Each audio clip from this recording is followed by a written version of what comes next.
कौन ब्रह्मा का पिता है, कौन विष्णु की मां, शंकर का दादा कौन है, हमको दे बता। ये जानने के लिए कृपया सुनिए। जगत गुरु तत्वदर्शी संत रामपाल जी महाराज के अमृत वचन सर्व पवित्र धर्मों के पवित्र शास्त्रों के आधार पर। सतगुरुदेव की जय। सर्वसंग से प्रार्थना है, सत्संग प्रारंभ हो रहा है। कृपया सत्संग स्थल पर शांति पूर्वक विराजमान होकर के श्रद्धा से सत्संग सुने। परमेश्वर की प्यारी आत्माओं से पुनर्निवेदन है, सत्संग प्रारंभ हो रहा है। कृपया सत्संग स्थल पर शांति पूर्वक विराजमान होकर के श्रद्धा से सत्संग सुने। सतगुरुदेव की जय। बंदी छोड़ कबीर परमेश्वर जी की जय। बंदी छोड़ गरीबदास जी महाराज जी की जय। स्वामी राम देवानंद जी गुरु महाराज जी की जय हो।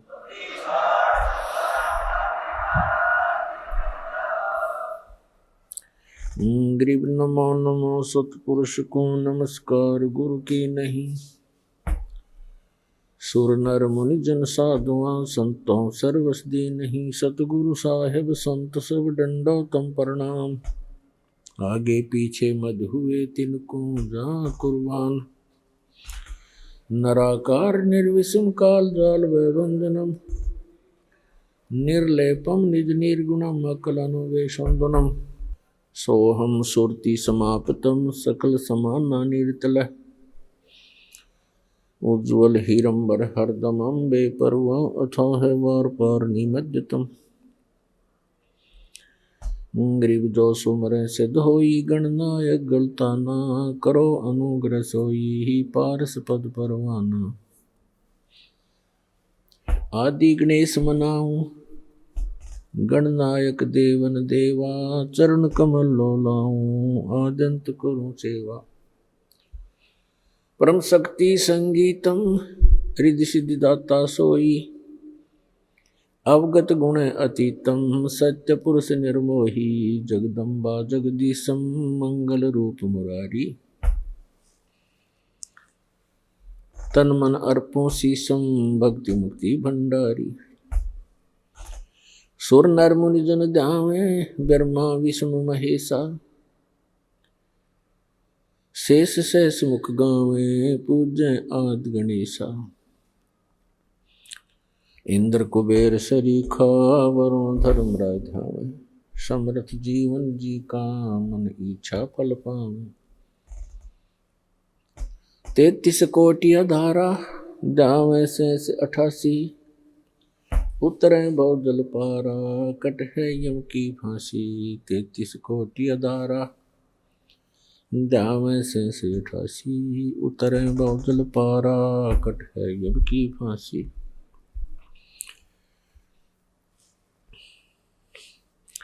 कर जोरूं विनती करूं, धरूं चरण पर शीश।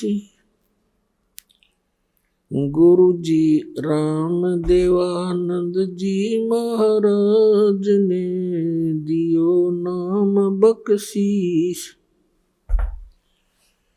कोटि कोटि सिजदा करूं, कोटि कोटि प्रणाम। चरण कमल में राखियो मैं बंदी जाम गुलाम। कुत्ता हूँ गुरुदेव का, रामपाल दास का नाम। गले प्रेम की जेवड़ी, जाखें चोभ जाऊं। तो करो तो बावड़ो, दूर दूर करो तो जाऊं। जो राखो त्यों ही रहूं, जो देवो सो खाऊं।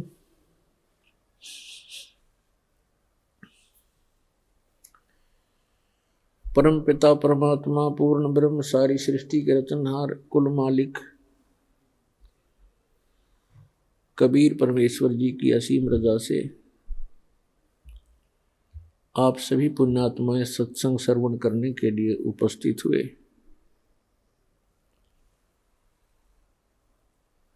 धन भाग हैं आप और धन है आपके माता पिता जिनसे जन्म हुआ। ये इस मनुष्य जीवन का वो सबसे उत्तम समय है कि हम इस मनुष्य जीवन के लक्ष्य को पूरा कर सकते हैं। और पुण्यात्माओं, आज का जो समागम, ये 3 दिन का समागम था जो आज संपन्न होने जा रहा है,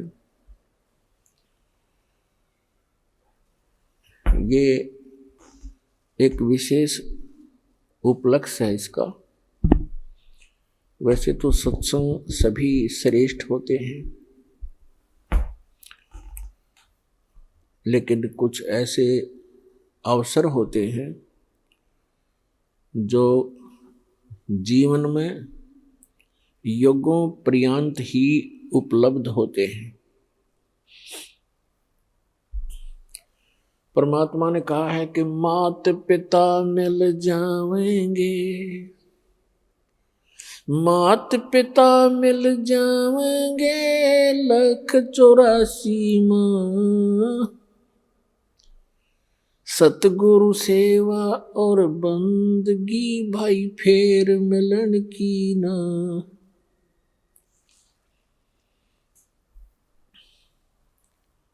जिस भी वर्ण में, जिस भी योनि में हमारा जन्म होगा, पशु बनेंगे वहां माता पिता मिल जाएंगे, ऐसी ही ममता होगी। पक्षी बनेंगे वहां भी हमें माता पिता मिल जाएंगे। मानव शरीर प्राप्त होगा तो भी माता पिता मिल जाएंगे। लेकिन जिस मानव शरीर में परमात्मा मिल सकता है तो वो परमात्मा मानव शरीर में ही प्राप्त हो सकता है। उसके लिए बताया है कि अन्य प्राणियों के शरीरों में माता पिता तो आपको जौके तो मिल जाएंगे, लेकिन आपने तो भक्ति कर सकते और सतगुरु की सेवा नहीं मिल सकती। माता पिता मिल जाएंगे 184 माँ, 84 लाख प्रकार के ये अन्य प्राणियों के शरीर हैं। कहते हैं इनमें भी माता पिता मिल जाएंगे, लेकिन उनमें ना सतगुरु मिल सकते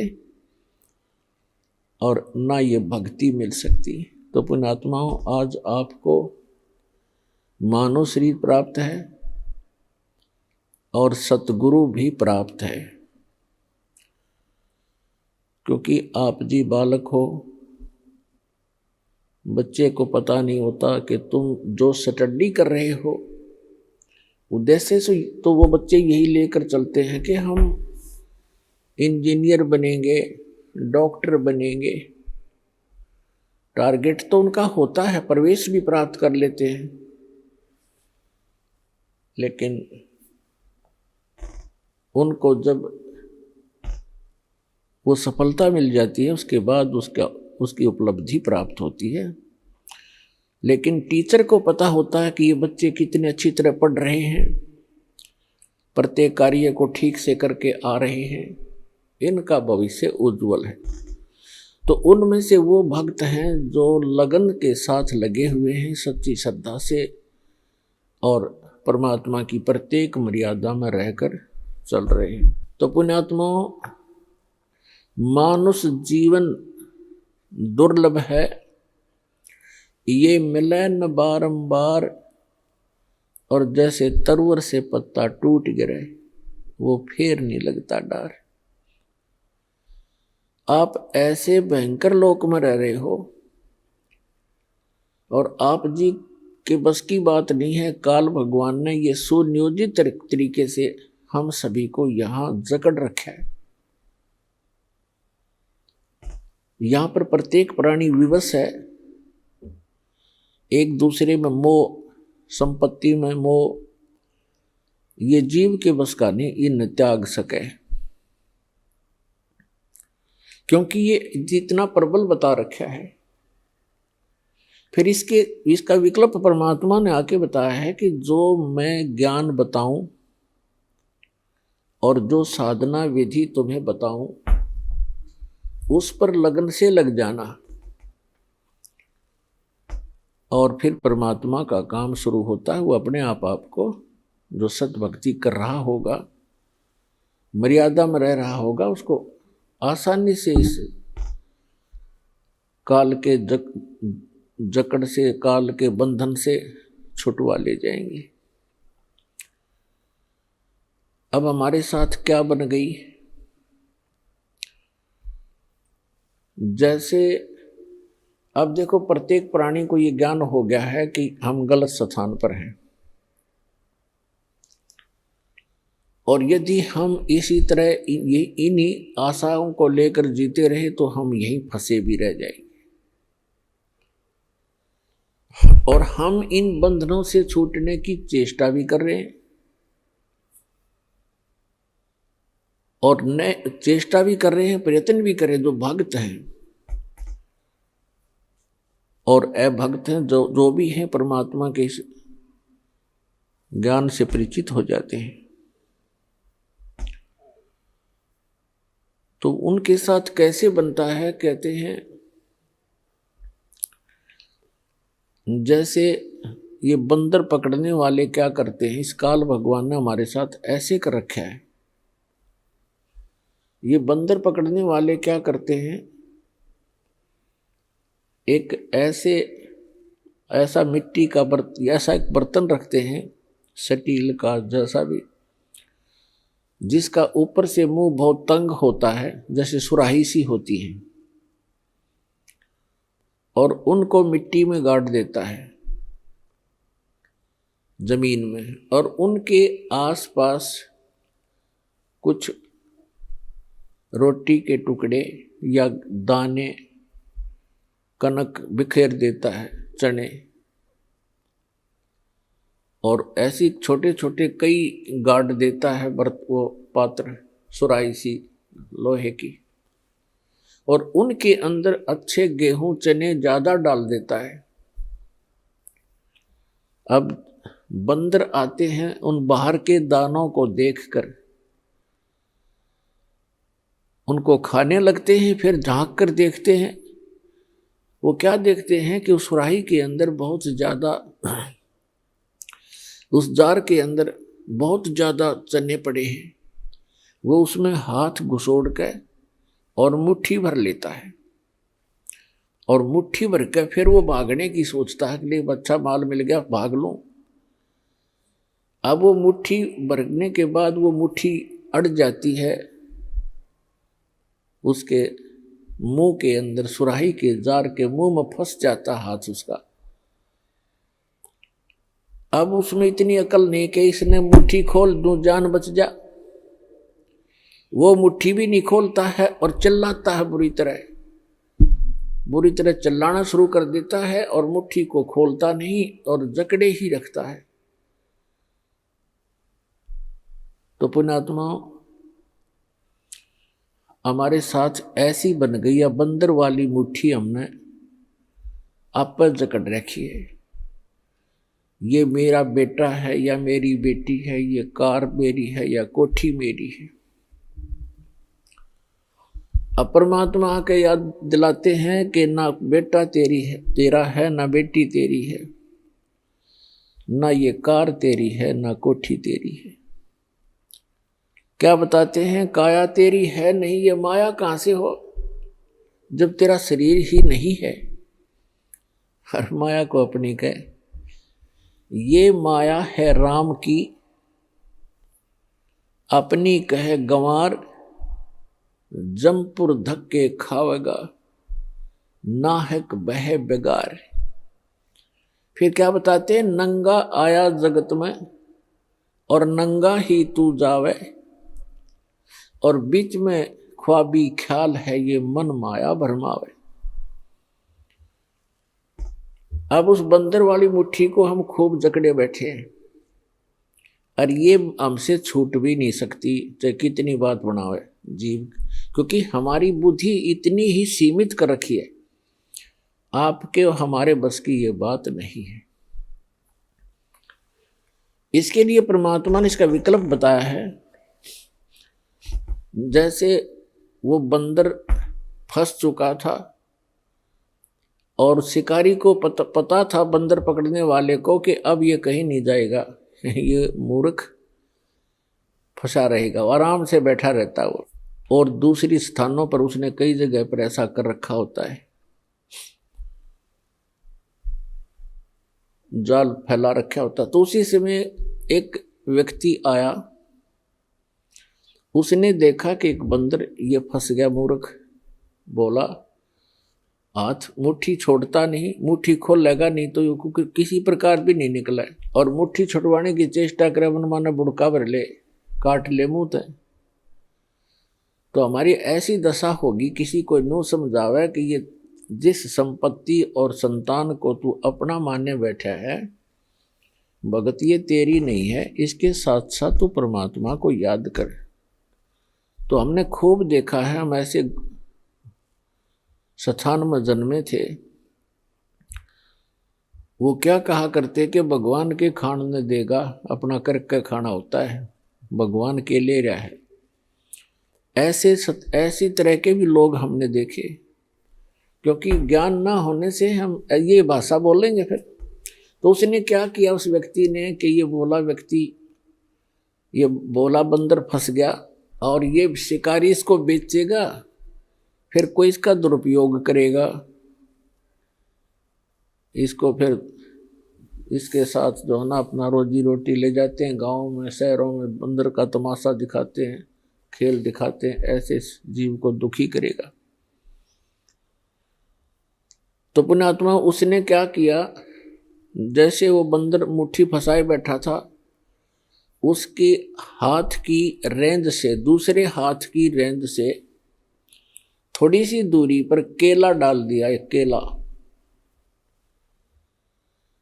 अब बंदर ने सोचा ये केला और उठा ले, और थोड़ा दूरी पर था नू, और उधर से मुट्ठी में फंस रही उसमें। अब केला ठाने की जब चेष्टा करने लगा, उसका हाथ से ध्यान हट गया, वो चने निकल गए खड़दे ही नीचे ने, उसका हाथ निकल गया और केला ठा के भाग गया। जान बची, बढ़िया चीज मिली। तो परमात्मा ने हमारे को राम नाम का केला दे दिया, इसने ठा के भाग जाएंगे, हमारा बस किया मुट्ठी छोड़नी को ना। पुण्यात्मा, ये मानुष जन्म कितना दुर्लभ है, और मनुष्य जीवन के अंदर फिर सतगुरु मिलना ये अति दुर्लभ है। श्रीमद् भगवत गीता अध्याय नंबर 7 के श्लोक नंबर 12 से लेकर 15 तक गीता ज्ञानदाता कहता है कि जो तीनों गुणों की भक्ति करते हैं, रजगुण ब्रह्मा, सतगुण विष्णु, तम गुण शिव जी, इस त्रिगुणमयी माया के द्वारा जिनका ज्ञान हरा जा चुका है, वो मेरी भक्ति भी नहीं करते।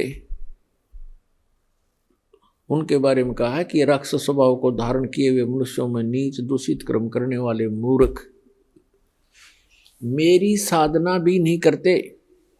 ये कौन बोल रहा है? श्रीमद् भगवत गीता का ज्ञान ये काल बोल रहा है, ये ब्रह्म बोल रहा है, ये सरपुरुष बोल रहा है,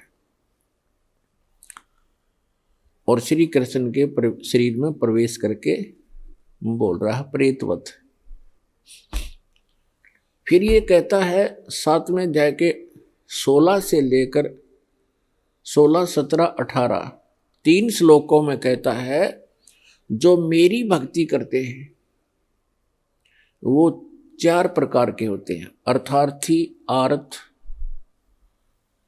जिज्ञासु और ज्ञानी। अर्थार्थी तो वो होते हैं जो धन लाभ के लिए अनुष्ठान करते हैं, धार्मिक अनुष्ठान। तो जो ब्रह्म साधना है, ये 4 प्रकार के ब्रह्म साधना करते हैं। वो धार्मिक अनुष्ठान जो करते हैं वो वेदों के मंत्रों से ही करते हैं, वो किसी अन्य ग्रंथ का सहयोग नहीं लेते। वो जैसे जय गणेश देवा कहते इस तरह की आरती वो नहीं करते। जो ब्रह्म साधक हैं वो 4 प्रकार के हैं, उनमें से अर्थार्थी और आर्थ और जिज्ञासु, ये वेदों पर विश्वास करने वाले होते हैं। और चौथा ज्ञानी। अर्थार्थी तो ये है जो हर धन लाभ के लिए कोई अनुष्ठान करता है तो वेदों के मंत्रों से ही करता कराता है। ऐसे ही आर्थ जो संकट निवारण के लिए भी वेद मंत्रों को ही आधार मानता है, उन्हीं के आधार से अनुष्ठान करता है। जिज्ञासु वो होता है जो भगवान के लिए घर से निकलता है, जैसे भी उनको संत मिलते हैं उनसे ज्ञान ग्रहण करके स्वयं वक्ता पाक जाता है, अपना जीवन नाश कर जाता है। ये तीनों व्यर्थ कर दिए। चौथा जो बताया ज्ञानी, ज्ञानी का के लिए बताया है कि जो ज्ञानी उसे कहते हैं जिसको ये पता लग गया कि मनुष्य जीवन बार बार नहीं मिलेगा और मनुष्य जीवन का मूल उद्देश्य है आत्म कल्याण करवाना और मोक्ष प्राप्ति करना। और उनको ये भी ज्ञान हो जाता है कि मोक्ष प्राप्ति केवल समर्थ भगवान, उस कंप्लीट गॉड अल्लाहु अकबर की भक्ति करने से ही संभव है, अन्य देवताओं की पूजा से नहीं। तो गीता ज्ञानदाता कहता है कि वो ज्ञानी जो हैं वो मुझे अच्छे लगते हैं, उनको मैं अच्छा लगता हूं, प्रिय हैं, क्योंकि वो मेरी भक्ति करते हैं ब्रह्म की। वो अन्य देवता में आस्था नहीं रखते। लेकिन फिर 7वें अध्याय के 18वें श्लोक में कहा है ये ज्ञानी आत्मा जिन्होंने ये सोच लिया कि मनुष्य जीवन बार बार नहीं मिलता, मोक्ष हुआ तो सफलता है इस मनुष्य जीवन की, अन्यथा नहीं है। और उनको ये भी ज्ञान हो गया कि मनुष्य जीवन बार बार नहीं मिलता और मोक्ष के लिए केवल पूर्ण परमात्मा की भक्ति ही करनी होती है, अन्य की नहीं। तो इसमें क्या बताया है कि इन चौथी प्रकार के जो ज्ञानी हैं इनको चौथे अध्याय के 32 और 34 में वर्णित वो तत्वदर्शी संत ना मिलने से इन्होंने अपने आप वेदों का निष्कर्ष निकाल लिया। यजुर्वेद अध्याय नंबर 40 के मंत्र नंबर 15 में कहा है कि ओम कर्तु समर किलबे समर कर्तुम समर, ओम नाम का जाप काम करते करते सिमरण करो, विशेष कसक के साथ सिमरण करो और मनुष्य जीवन का मूल कर्तव्य जान के ओम का सिमरण करो। तो ये ओम नाम है ब्रह्म का और उन्होंने गलती से मान लिया उस पूर्ण ब्रह्म का, कंप्लीट गॉड का, परम अक्षर ब्रह्म का। अब कहते हैं गुरु बिन वेद पढ़े जो प्राणी, समझे न सार रहे अज्ञानी। सतगुरु बिन काहू न पाया ज्ञाना, जो थोथा बुस छड़ मूड किसाना। सतगुरु बिन काहू न पाया ज्ञाना और जो थोथा बुस छड़ मूड किसाना। गुरु बिन वेद पढ़े जो प्राणी, समझे न सार रहे अज्ञानी। अब ये जितने भी ऋषि महर्षि आज तक हुए हैं ये कंप्लीटली अज्ञानी थे, इनको तत्वदर्शी संत वो गुरु नहीं मिले।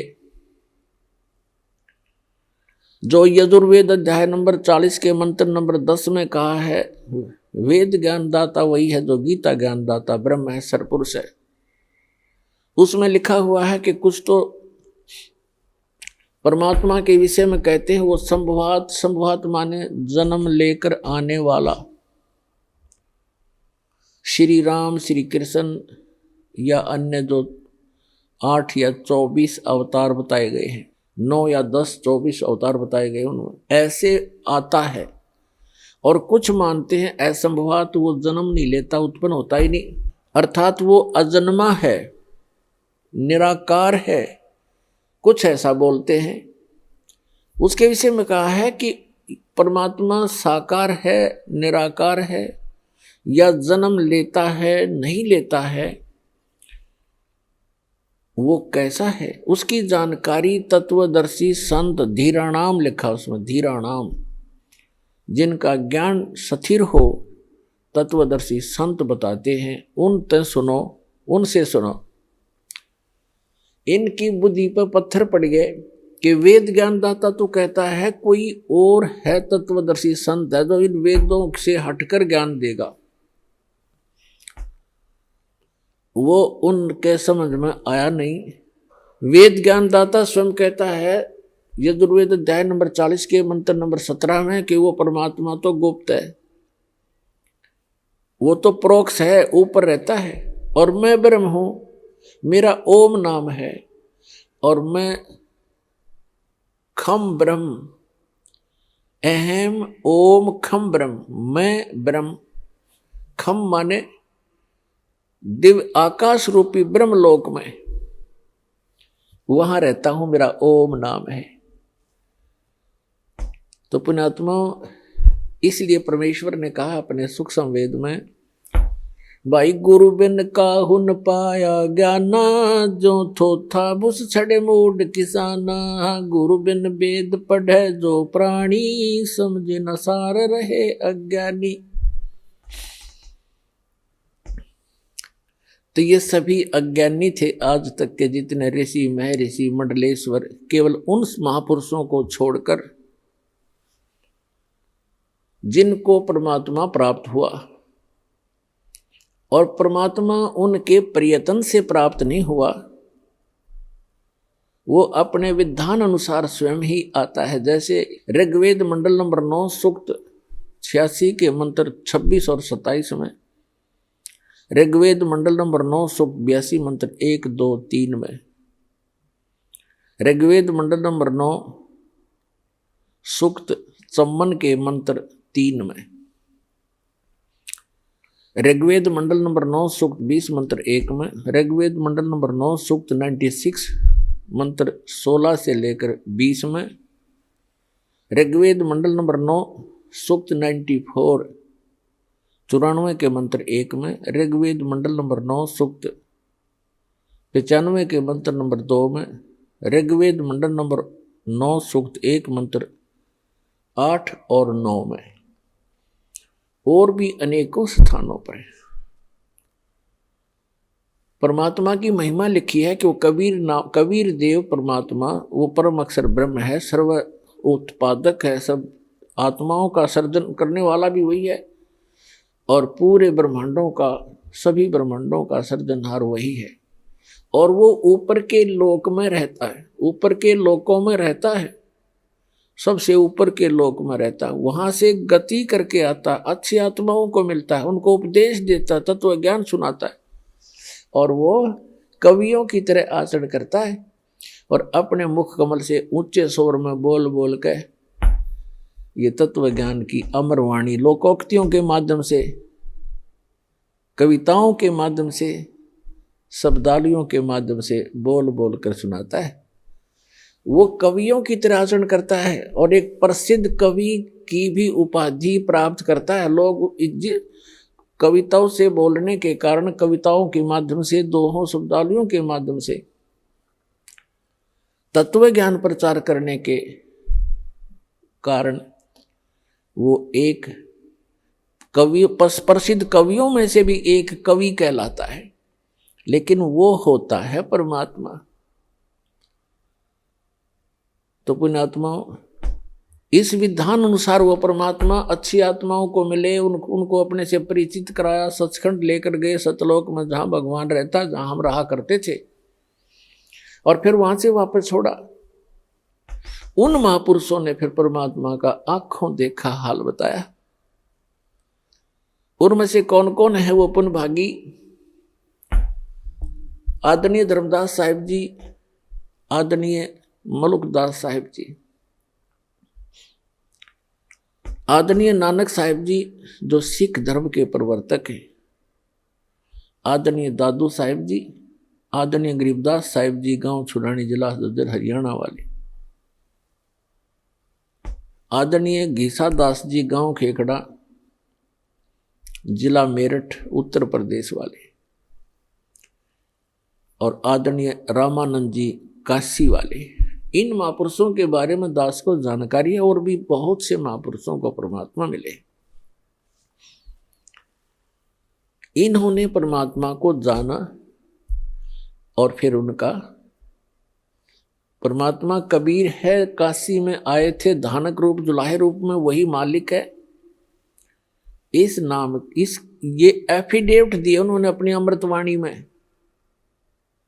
आदरणीय गरीबदास साहिब जी ने कहा है, हम सुल्तानी नानक तारे दादू को उपदेश दिया, जात जुलाहा भेद न पाया, वो काशी में कबीर हुआ।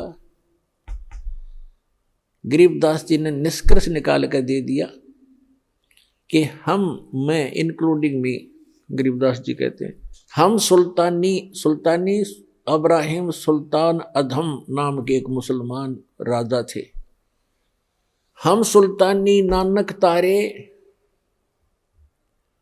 और दादू को उपदेश दिया, वो जात जुलाहा भेद नहीं पाया, काशी माए कबीर हुआ।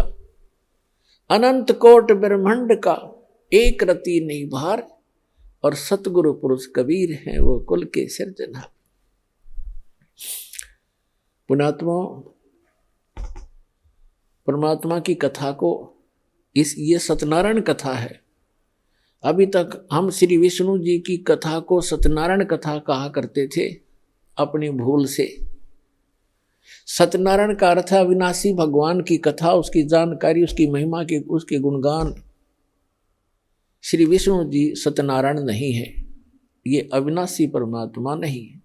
श्रीमद् देवी भागवत के तीसरे स्कंद में 123 पृष्ठ पर गीता प्रेस गोरखपुर से प्रकाशित सचित्र मोटा टाइप केवल हिंदी में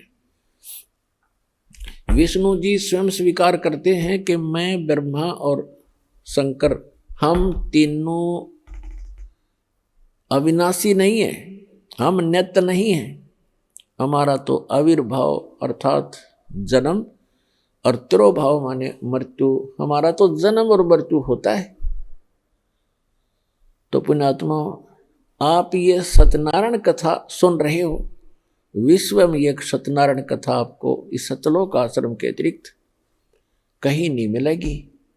सत्यनारायण की कथा सत्संग कहलाता है, यानी सच्चे भगवान की कथा, उसका कंप्लीट स्पिरिचुअल नॉलेज, इसको सत्संग कहते हैं। और ये विश्व में किसी के पास नहीं है। तो सौभाग्य आपका जो परमात्मा के कितने प्यारी आत्मा हो आप, जिनके लिए युगों से भटक रहे हैं वो परमपिता। कहते हैं, गोता मारूं स्वर्ग में जा बैठूं पाताल, और गरीबदास ढूंढता फिरूं अपने हीरे मोती लाल। गरीबदास जी को परमात्मा मिले और उनको बताया, बच्चा मैं तो अपने हीरे मोती लालों को खोजता फिर रहा हूं।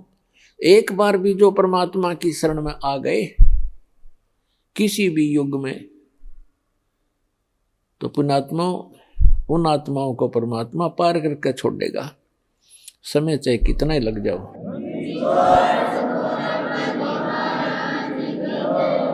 जो जन मेरी शरण है ताका हूं मैं दास, और गेल गेल लाग्या फिरूं जब तक धरती आकाश। कहते एक बार जो मेरी शरण में आ गया और मेरे परम संत से नाम लेकर के भक्ति प्रारंभ कर दी, फिर वो चाहे विचलित भी हो गया, काम तो बढ़ गया उसका, क्योंकि जन्म घने और हो जाएंगे, फिर बाद में विरानमाटी घनी हो जाएगी, लेकिन वो समर्थ, वो जुबान का पक्का है, उसका कानून कभी डगमग नहीं होता, उसका नियम अटल है, वो अपने नियमानुसार फिर भी हमारे पीछे पीछे भटकता ही रहता है। तो यहाँ जो दास आज आपको बताना चाह रहा है कि मनुष्य जीवन इतना कीमती है। जो प्रसंग चल रहा था कि ये ज्ञानी आत्मा हैं तो नेक उद्धार हैं। गीता अध्याय नंबर 7 के श्लोक नंबर 18 में कहा, ये ज्ञानी आत्मा सभी की सभी उद्धार हैं, लेकिन ये इनको तत्वदर्शी संत न मिलने से ये मेरे वाली अनुत्तम अश्रेष्ठ गति में ही स्थित रहे। और इन अज्ञानी अनुवादकर्ताओं ने, श्रीमद् भगवद गीता के अनुवादकर्ताओं ने अनुत्तम का अर्थ कर दिया अति उत्तम, सर्वश्रेष्ठ। अरे तेरा गजब है। बैड, अंग्रेजी के अंदर एक बैड शब्द है, बैड, और कहीं भी लिखा हो, छोटा सा बालक भी बता देगा बैड माने बुरा, खराब, अश्रेष्ठ। और बैड का अर्थ कोई गुड कर देता, वेरी गुड कर देता है, तो वो महामूर्ख व्यक्ति है। बैड शब्द कहीं पर भी लगा हो उसका अर्थ बैड ही होगा, बुरा ही होगा। तो पुण्यात्मा, सौभाग्य आपका, दास को यह बुद्धि दी उस परम पिता कबीर भगवान ने, और आपको ये तत्व ज्ञान प्राप्त हुआ। प्रसंग चल रहा है कि वो क्या बताना चाहता है गीता ज्ञानदाता, कि ये ज्ञानी चार प्रकार के व्यक्ति मेरी भक्ति करते हैं। 3 तो रिजेक्ट कर दिए, जैसे अर्थार्थी, आर्थ, जिज्ञासु और ज्ञानी को उत्तम मानना उसने, कि वो अच्छा है, मुझे प्रिय है, मैं उसको प्रिय हूं। लेकिन वो भी मेरे वाली यानी ब्रह्म तक की साधना, इससे मिलने वाली अनुत्तम गति, अश्रेष्ठ स्थिति में ही स्थित है। अनुत्तम क्यों कहा इसने? अपनी गति को भी अनुत्तम क्यों कहा? गीता अध्याय नंबर 4 के श्लोक नंबर 5 और 9 में, गीता अध्याय नंबर 2 के श्लोक नंबर 12 में, गीता अध्याय नंबर 10 के श्लोक नंबर 2 में। ये गीता ज्ञानदाता स्वयं कहता है, अर्जुन तेरे और मेरे बहुत जन्म हो लिए, तू नहीं जानता, मैं जानता हूं। गीता अध्याय नंबर 8 के श्लोक नंबर 13 में कहता है, अर्जुन ओम इति एकाक्षरम ब्रह्म व्यवहारण माम अनुस्मरण ये प्रियति तजन देहम सयाति परमाम गति। मुझ ब्रह्म का केवल एक ओम मंत्र है, नथिंग एल्स। और इसकी साधना उच्चारण करके जाप करता हुआ जो अंतिम श्वास तक भी इसका जाप करता हुआ शरीर छोड़कर जाता है, ओम से मिलने वाली परम गति को प्राप्त होता है। ओम से मिलने वाली परम गति क्या है? ब्रह्म लोक प्राप्त होता है। यजुर्वेद अध्याय नंबर 40 के मंत्र नंबर 17 में स्पष्ट कहा है वेद ज्ञानदाता ने कि वो परमात्मा तो प्रोक्ष है, ऊपर रहता है, गुप्त है, और मैं ब्रह्म हूं, और मैं ऊपर दिव्य लोक ब्रह्म, दिव्य आकाश रूपी ब्रह्म लोक में रहता हूं। श्री देवी भागवत के अंदर, श्री देवी पुराण में 7वें स्कंद में 562 से 63-64 पृष्ठ तक, 563-564 तक ये स्पष्ट किया है। हिमालय को ज्ञान देते हुए श्री देवी जी कह रही है कि राजा हिमालय, उस परमात्मा के विषय में जानकारी बताती हूं मैं, उसका ओम नाम है, और उस ओम नाम का जाप करके ब्रह्म लोक की प्राप्ति कर लेता है, ब्रह्म को प्राप्त होता है, और वो ब्रह्म ऊपर दिव्य आकाश रूपी ब्रह्म लोक में रहता है वो ब्रह्म। और तुम्हारा कल्याण हो, ओम नाम का जाप करो, ब्रह्म पाने का उद्देश्य रखो, वो ब्रह्म लोक में रहता वो ब्रह्म। तो पुण्यात्मा, ओम नाम के जाप से ब्रह्म लोक प्राप्ति होती है। श्रीमद् भगवद गीता अध्याय नंबर 8 के श्लोक नंबर 16 में कहा कि अर्जुन, ब्रह्म लोक में गए हुए प्राणी भी पुनरावृत्ति में है। 8वें अध्याय के 13वें श्लोक में अपनी साधना का मंत्र बताते हैं कि इसके अतिरिक्त कोई मंत्र नहीं है, उसके अतिरिक्त कोई नाम जाप कराते हैं। कौन कौन से? ओम नमः शिवाय, ओम भगवते वासुदेव नमः आदि आदि ये मंत्र नहीं है, क्योंकि ये श्रीमद् भगवद गीता में नहीं लिखे हैं। 8वें अध्याय के 5 और 7 में ये खुद कहता है कि अर्जुन,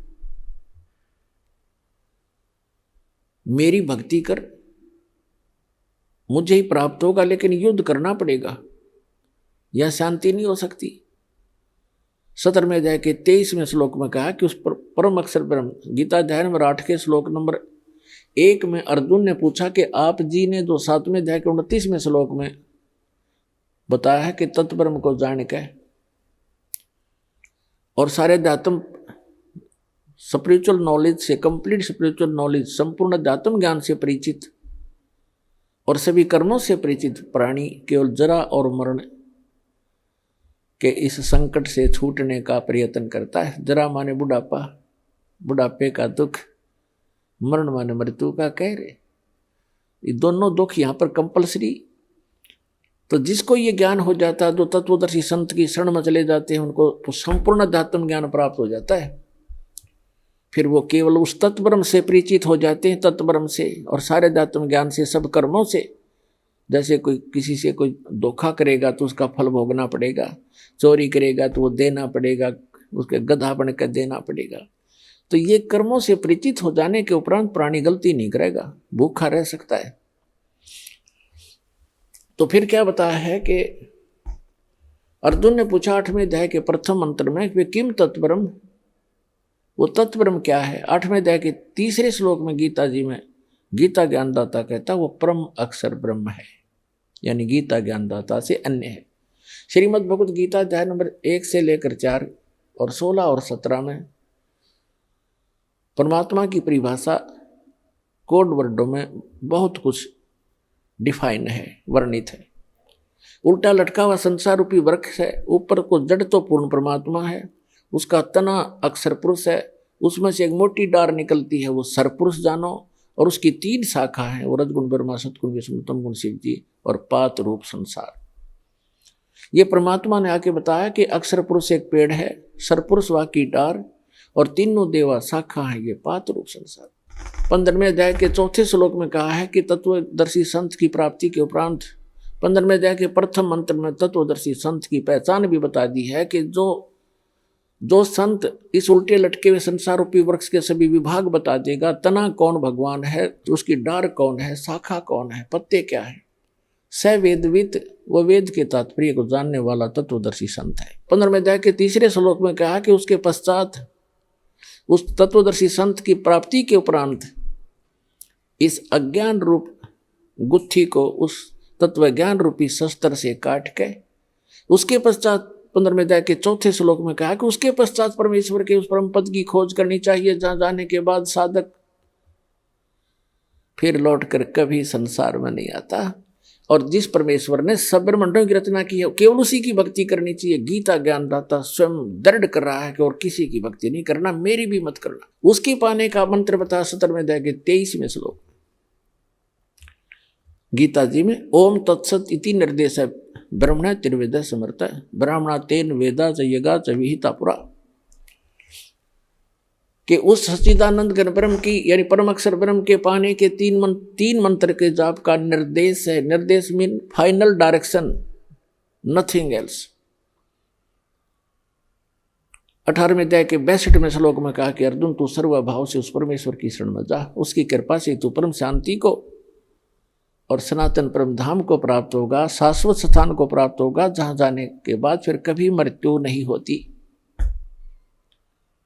श्रीमद् भगवद गीता अध्याय नंबर 8 के श्लोक नंबर 5 और 7 में तो अपनी साधना बताता है कि मेरी भक्ति कर मुझे प्राप्त होगा, युद्ध करना पड़ेगा, और युद्ध करना है वहां शांति नहीं। फिर गीता अध्याय नंबर 8 के श्लोक नंबर 8, 9, 10 में स्पष्ट कर दिया है कि जो उसकी भक्ति करता है, उस परम अक्षर ब्रह्म की भक्ति करता था, तो दर्शी संत की शरण में जाकर उसको प्राप्त होता है। अंत समय में भक्ति के बल से, इस भक्ति की कमाई से फिर 18वें अध्याय के 66वें श्लोक में निर्णायक ज्ञान दे दिया है। उसमें कह दिया कि सर्वधर्मान प्रीतज माम एकम शरणम व्रज अहम तवा सर्व पापे भयमुक्षामि मासुच।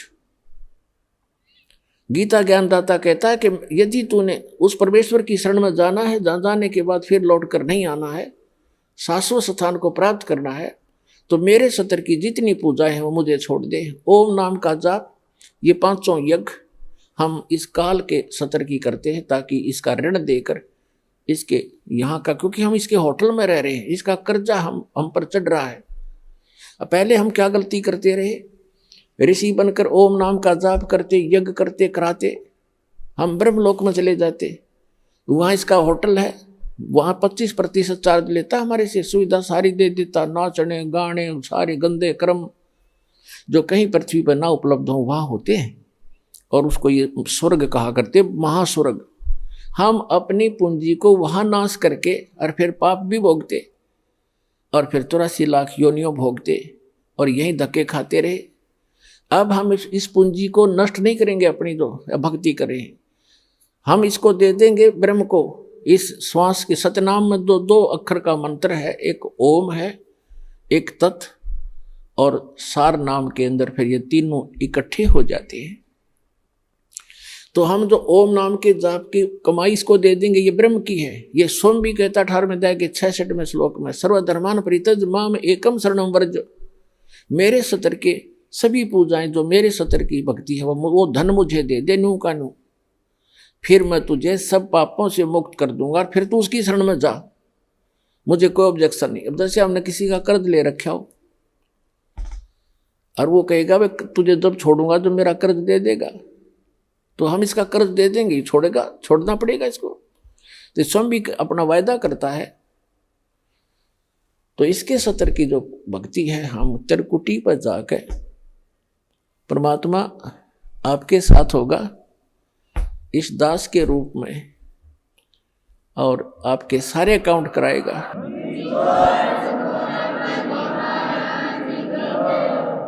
और वहां पर आपके एडवोकेट का काम करेगा परमात्मा इस दास के रूप में। और ये सारे मंत्र बोल बोल सुनाओगा वहां जाकर धर्मराज के दरबार में कि लो जी, आपके विधान में है सर्वधर्मान परित्यज माम एकम शरणम व्रज, उसके सतर की ये पूंजी पकड़ो। फिर वो बोलते नहीं, उनको विवश होकर के वह पूंजी जमा करनी पड़ती है, क्योंकि लीगल एडवाइजर साथ होता है, वो होता है भगवान खुद ही, और उनको मालूम हो जाता है। तो इस प्रकार पुण्यात्माओं, किसी भी ऑफिस में आप जाते हो और आपका एडवोकेट साथ हो, तो वो आधे वैसे डिप्रेस हो जाते हैं कि जानकार आदमी है, वो को अटपट करोगे तो तुम्हारी फिर बात बिगड़ जाएगी। तो इसलिए गुरु की आवश्यकता आपको अंतिम श्वास तक पड़ेगी। और गुरु पूरा हो, पूरा गुरु हो, उस परमात्मा से परिचित हो, उसका कृपा पात्र हो, तो वो दास है इस पृथ्वी पर आज के दिन। और ये अपना डगमग ना होना। तो प्रसंग चल रहा था, वहीं आते हैं फिर 8वें अध्याय के 8, 9, 10 में कहा कि उस भक्ति के बल से तू उस परमात्मा की शरण में, जो उसकी भक्ति करता उसके पास चला जाएगा। और 8वें अध्याय के 5 और 7 में कहा कि मेरी भक्ति करेगा तो मुझे प्राप्त होगा, इसमें कोई शंका नहीं। अपन आत्मा जो प्रसंग चल रहा था, हम फिर आते हैं 7वें अध्याय के 18वें श्लोक में गीता जी में। इसमें इसने बताया कि मेरी साधना जो करते हैं वो भी अनुत्तम घटिया गति में सचित हैं। कैसे हैं? जैसे एक चुनक नाम के ऋषि थे, वो ज्ञानी आत्मा थे, घर त्याग दिया, बाल बच्चे त्याग दिए और जंगल वेदों को पढ़ा, यही मार खा गए, इनको गुरु नहीं मिले। और परमात्मा आए, जैसे कबीर परमात्मा थे और सिंपल भाषा बोला करते, और ये संस्कृत के ज्ञाता थे, मात्राओं मोड़ दे रहे कि कबीर साहब ने तो शुद्ध उच्चारण भी नहीं आता, कबीर साहब संस्कृत नहीं जानते। रस भाषा का काम तो अपने विचारों को दूसरे तक पहुंचाने का है, चाहे वो मात्रा गलत भी हो और चाहे उच्चारण गलत भी हो। समझ जाता आदमी, जब बुद्धिमान होगा संकेत समझ लेते। उसके उनके पास पावर थी। जैसे एक हरियाणा के मुख्यमंत्री अंगूठा छाप थे, और वो किसी गांव में गए, गांव वाले कहने लगे कि मुख्यमंत्री जी, हमारे यहाँ सड़क नहीं है, हमारे गांव में ये डिग्गी पानी का वाटर सप्लाई बिना कहनी आवती थी, उन्होंने डिग्गी को नहीं पानी की। तो वहाँ सारे के सारे विभाग खड़े थे, चीफ इंजीनियर तक, डीसी और कमिश्नर तक। उसने कति ना शुद्ध हिंदी जाना था ना अंग्रेजी बोल से जानता था मुख्यमंत्री। उसने कहा रे उरे ना ओ डीसी, क्या नाम है तेरा रे, चीफ इंजीनियर की कहने, उरे ना ऐसे कर, यहाँ से लेकर अठैत लेकर बठैत आई इनकी सड़क बना दे। उन्हें इंग्लिश भी बना ली उसकी, अठैत बठै की, हर नक्शा भी तैयार कर लिया। तीसरे दिन काम शुरू हो गया। तो पुण्यात्माओं जो ये बकवास करते हैं ना, रामपाल ने संस्कृत नहीं आती, फलाना नहीं आता, ये तो वही हैं नकली। दास के पास वर्ड पावर है उस परमात्मा की दी हुई। जिस भी शब्द से बोलूंगा परमात्मा खूब जान लेता है और आपके सारे काम करेगा, मेंट नहीं लगेगी।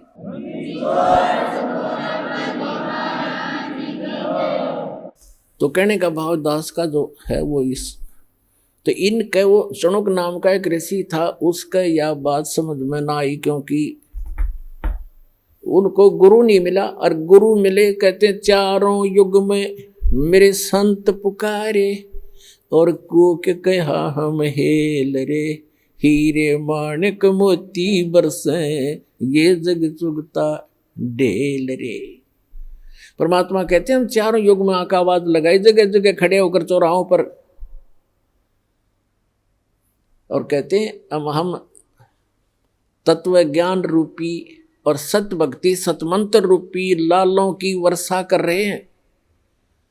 लेकिन ये भोली आत्मा लालों को ठोकर मार के और कौड़ी इकट्ठी करने में, कंकर पत्थर इकट्ठे करने में लगे हुए हैं, जो इनको कोई मूल्य नहीं देंगे।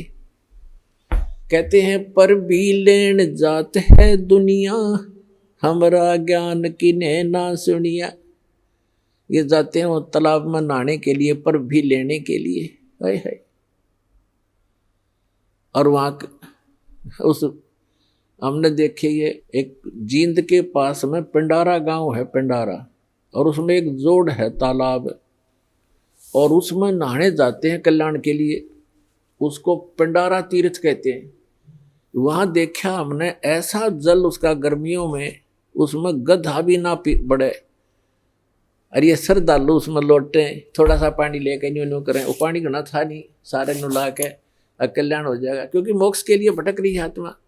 तो परमात्मा कहते हैं पर भी लेन जात है दुनिया, हमरा ज्ञान किन्हें ना सुनिया।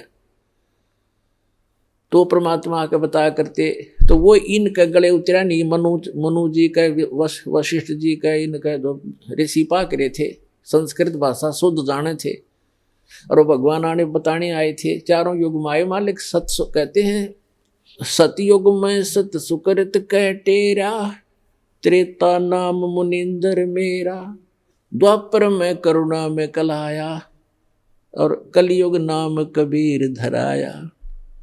चारों युग में हम आए। सतयुग में सत सुकृत नाम था परम पिता का, त्रेता में मुनिंदर ऋषि नाम से आए और समझाने की चेष्टा की, लेकिन इन संस्कृत के ज्ञाताओं ने मात्राओं में उलझे हुए इन अज्ञानियों ने उस लाल को पहचाना नहीं। और कहते हैं द्वापर में हम करुणा में नाम से आए थे, एक बाल्मीक के को मिले थे, ऐसे ही जैसे कलयुग में एक धानक को, जुलाहे को मिले थे कमल के फूल पर। ऐसी लीला करते हैं प्रत्येक युग में परमात्मा। और कलयुग में कबीर नाम से आए थे। तो ये क्या बताते हैं परमात्मा कि हम चारों युग में आते हैं, और ये मात्रा की व्याकरण की भक्ति करने वाले ये भगवान को पहचान नहीं पाते। तो क्या बताते हैं परमात्मा ने बताया है कि हम चारों युगों में आते हैं, लेकिन ये पहचान नहीं पाते। तो उस चुनक ऋषि ने अपने आप निष्कर्ष जैसा भी सुना था ब्रह्मा से या किसी अन्य ऋषि गुरु से, ये फाइनल मान लिया कि ओम नाम है पूर्ण ब्रह्म का, कंप्लीट गॉड का। और उसके साथ साथ एक समय जब ब्रह्मा जी कमल के फूल पर इस काल ने धोखे से बैठा दिए, उससे पहले का उसका जीवन ब्रह्मा जी को कुछ नहीं मालूम है, कैसे जन्म हुआ, कहाँ से आ गया। कमल के फूल के ऊपर वो बैठा पाया, तब उसने सोचा सब पानी ही जल है, अब यहां मैं कैसे उत्पन्न हो गया। तो आकाशवाणी कर दी इस काल भगवान सरपुरुष ने, इनके पिता ने, क्या कहा कि तप करो तप करो। 1000 वर्ष तक ब्रह्मा जी ने तप किया, फिर कहा सृष्टि करो। अब उनकी बैटरी चार्ज कर दी सिद्धियों से, तब से सिद्धियां आती हैं, और सिद्धियों से यहाँ के जंतर मंत्र इसी को इन्हीं खिलौनों से खेल कर प्रसन्न है। उसमें सिद्धियां आ गई तप करने से, और उसको फिर ये ब्रह्मा की पदवी दे दी, जिसके अंदर ऐसा गुण भर रखा था। इन सिद्धियों से और स्पीड से घूमते चलते हैं वो गुण की रेज। ऐसी टेक्निक है इसकी, आध्यात्मिक टेक्निक। तो कहने का भाव ये है कि ब्रह्मा जी ने गलती से उस आकाशवाणी को भी पूर्ण परमात्मा का आदेश मान लिया, और वही सभी ढंढोरा पीट दिया अपने वंशजों को, इन ब्राह्मणों को या ऋषियों को। तो फिर क्या हुआ कि पूरे के पूरे ऋषियों में एक ये लोक वेद बन गया कि भगवान की आकाशवाणी है तप करो। और वेदों में कहीं तप नहीं लिखा, ना गीता में। जो तप करते हैं उनको तो दुष्ट लिखा है 17वें अध्याय के 5 और 6, 7 मंत्र में गीता जी में, कि जो शास्त्र विधि को त्याग कर जो मनमाना घोर तप को तपते हैं, वो दुष्ट लोग मुझे भी दुखी करते हैं, और जितने भी कमलों के अंदर बैठे हुए जो देव हैं उनको भी दुख देने वाले होते हैं, उनको राक्षस समझना। लेकिन यह जी इनका काम करी नहीं, इन्होंने तप वहां से ले लिया। ओम नाम का जाप यजुर्वेद अध्याय नंबर 40 के मंत्र नंबर 15 से सेलेक्ट कर लिया। कहीं की ईंट और कहीं का रोड़ा। अब टुणक ऋषि ने साधना शुरू की, जैसे ये करते ही रहे हैं। और गीता अध्याय नंबर 11 के श्लोक नंबर 32 में ये कहता, अर्जुन मैं काल हूं और सबको नष्ट करने के लिए प्रवृत्त हुआ हूं।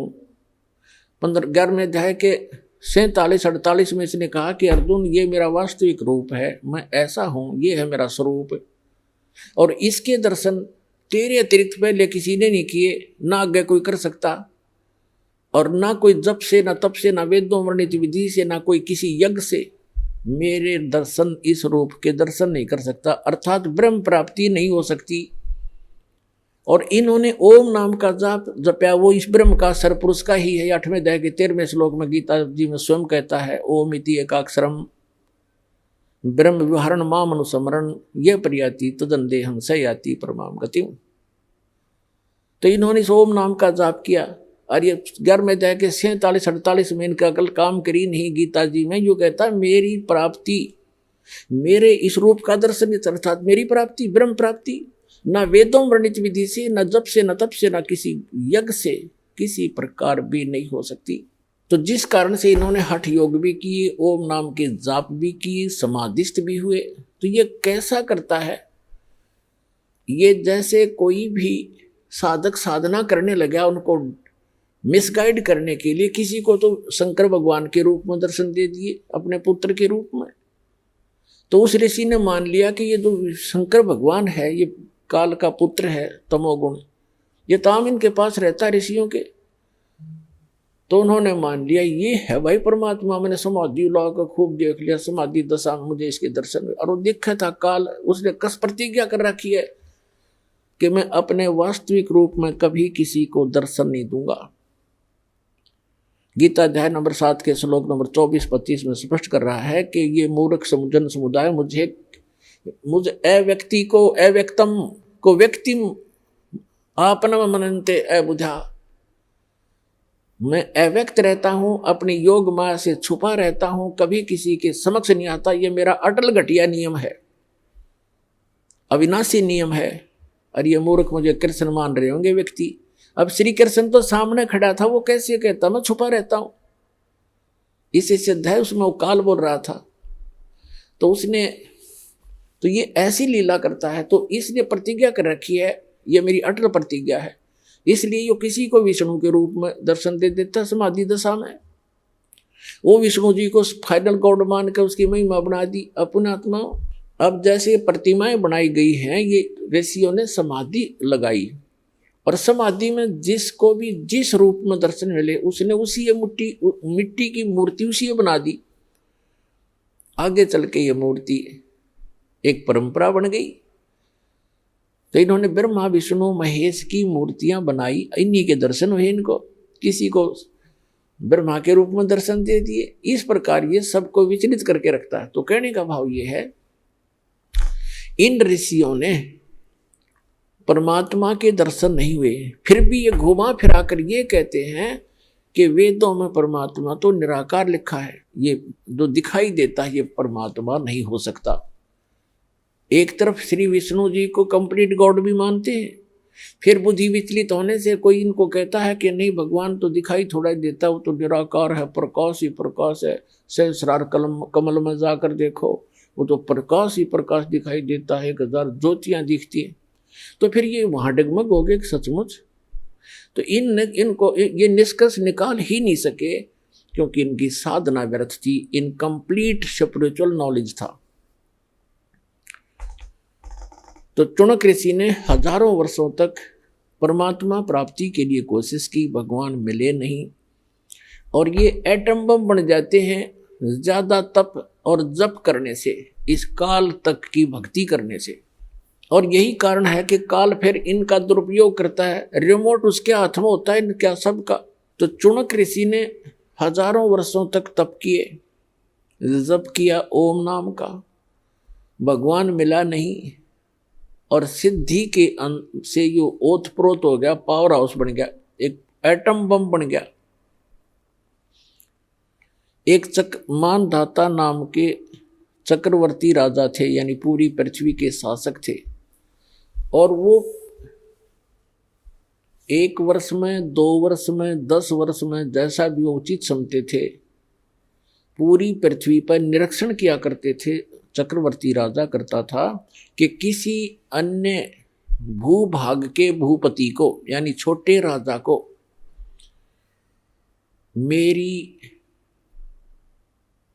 मेरी पराधीनता अस्वीकार तो नहीं होगी है।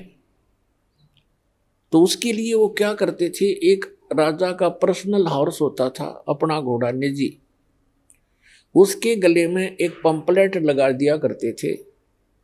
उसके साथ सैकड़ों हजारों की संख्या में सैनिक चल पड़ते थे। राजा का घोड़ा प्रत्येक छोटे राजाओं के राज्य में से गुजरता जाता था। उसके ऊपर लिखा होता था उस पंपलेट पर कि राजा मानधाता चक्रवर्ती का घोड़ा है, राजा के पास 72 अक्षौणी सेना है। अक्षौणी का वैसे उसका अलग से डिटेल होती है, लेकिन हम सिंपल सा मानकर चलते हैं, 72 करोड़ मानकर चलो। राजा के पास 72 करोड़ सेना है, और जिस भी राजा को राजा की पराधीनता अस्वीकार हो, घोड़े को पकड़ ले और बांध ले और युद्ध के लिए तैयार हो जा। तो वो घोड़ा जब लेकर जा रहे थे सैनिक, चुनक ऋषि की कुटिया रास्ते में थी। रास्ते में चुनक ऋषि ने पूछा भी कहाँ जा रहे हो सैनिक? उन्होंने कहा बाबा जी हम कोई काम जा रहे हैं। वो चले गए। वापस जब आए तो भी उसी रास्ते से आए, वो सारी पृथ्वी पर घूम गए। उस शहर में एंट्री का वही रास्ता था उनका। उस ऋषि ने फिर पूछा भी सैनिकों कहाँ गए थे, इस घोड़ा खाली क्यों है? सब पर सवार हैं लेकिन इस घोड़े पर कोई असवार नहीं है, क्या कारण है? तब उन्होंने बताया कि ऋषि जी ऐसे ऐसे हमारे राजा चक्रवर्ती मानधाता चक्रवर्ती का घोड़ा है, ये मानधाता चक्रवर्ती राजा का घोड़ा है और इसके ऊपर कोई बैठ नहीं सकता, इसके गले में लिखा है ऐसे ऐसे। और हम सारी पृथ्वी पर घूमकर आए हैं राजा के ये देखने के लिए। राजा ने एक परीक्षण किया है कि कोई उसकी पराधीनता अस्वीकार तो नहीं कर रहा है। हम ऐसे गए थे तो उस ऋषि ने देखो रिमोट काल के हाथ में बम बना लिया। पहले तो गलत साधना करवा के चुनक ऋषि से, रिमोट उसके हाथ में। अब ये मन कौन है? ये मन एलिमेंट है, उस काल का एक अंश है, आत्मा उस दयाल की अंश है। अब देखो ऋषि के मन में उसने रिमोट से ऑन कर दिया। ऋषि के मन में आ गया कि राजा तो अपने आप को बड़ा अहंकारी हो गया है, इसको इतना अभिमान हो गया, इसका अभिमान ठीक करना चाहिए। अब ऋषि ने कहा कि सैनिकों यदि मैं तुम्हारे राजा का युद्ध स्वीकार कर लूं तो क्या हो? तो सैनिक ही होते हैं, सूरवीर होते हैं, उनके बोलने की शैली भी कड़क होती है। वो कहने लगे, रे कंगले, तेरे दाने खाने को नहीं, अपनी जपले माला चुप करके हैं, और युद्ध करेगा तू बाणदाता चक्रवर्ती के साथ, तेरी क्यों साथ सामत आई है? बदले अपनी माला, बदले। अब ऋषि जी का अर्जुना दुख हो गया कि इसके सैनिक इतने अभिमानी हैं, तो राजा तो पता नहीं क्या होगा, इसको सेट करता हूं। तो चुनक ऋषि ने कहा कि भाई मैंने स्वीकार कर लिया तुम्हारे चक्रवर्ती राजा का युद्ध, और इस घोड़े ने बांध दो मेरी कुटिया के, इस पेड़ के। अब वो सैनिक तो तैयार बैठे थे, बांध दिया घोड़ा तुरंत। अगले राजा अभी आए ऋषि जी, हम एक आज्ञा ले आते हैं राजा की। अब राजा को जाकर बताया कि ऐसे ऐसे एक चुनक नाम के ऋषि ने आपका युद्ध स्वीकार कर लिया। राजन, मंत्री सलाहकार होते हैं, वो कहते हैं देखो आज एक आदमी की हिम्मत, एक ने सिर उठाया है राजन, कल ना कोई और भी बकवाद कर देगा, धीरे धीरे क्रांति आ जाएगी। और कहते हैं बुराई को शुरुआत में ही नष्ट कर देना चाहिए। तो राजा ने कहा ठीक है जाओ। तो राजा ने अपनी सेना की तीन विभाग कर दिए, 3 बटालियन बना दी, और एक टुकड़ी में 18 करोड़ सेना भेज दी एक ऋषि को मारने के लिए। उधर से उस काल के पुजारी ने, चुनक ऋषि ने, ब्रह्म के साधक ने, सारे जीवन में जो डले ढोए थे उसकी 4 पुतली बना ली, 4 परमाणु बम बना लिए वचन से। पुणात्माओं, जो आध्यात्मिक मार्ग है, जो साधना ऋषि करते हैं, ये भगवान से ही कुछ पावर कलेक्ट कर लेते हैं। और वो तो समर्थ है जिसके वचन से सारे ब्रह्मांड चल रहे हैं, सब जीव बन गए, सब पशु पक्षी बन रहे हैं, उसी तरह क्रिया कर रहे हैं, वो तो उसके वचन की शक्ति से।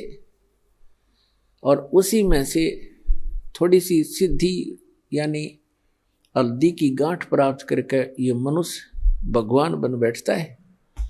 तो चुनक ऋषि ने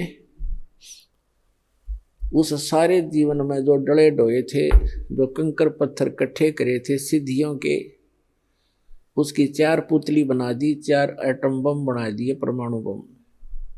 एक पुतली छोड़ दी, उसके इतने टुकड़े हो गए एक पुतली के, और उस 18 करोड़ सेना का सेकंडों मिनटों के हिसाब में नाश कर दिया, कत्लेआम कर डाला।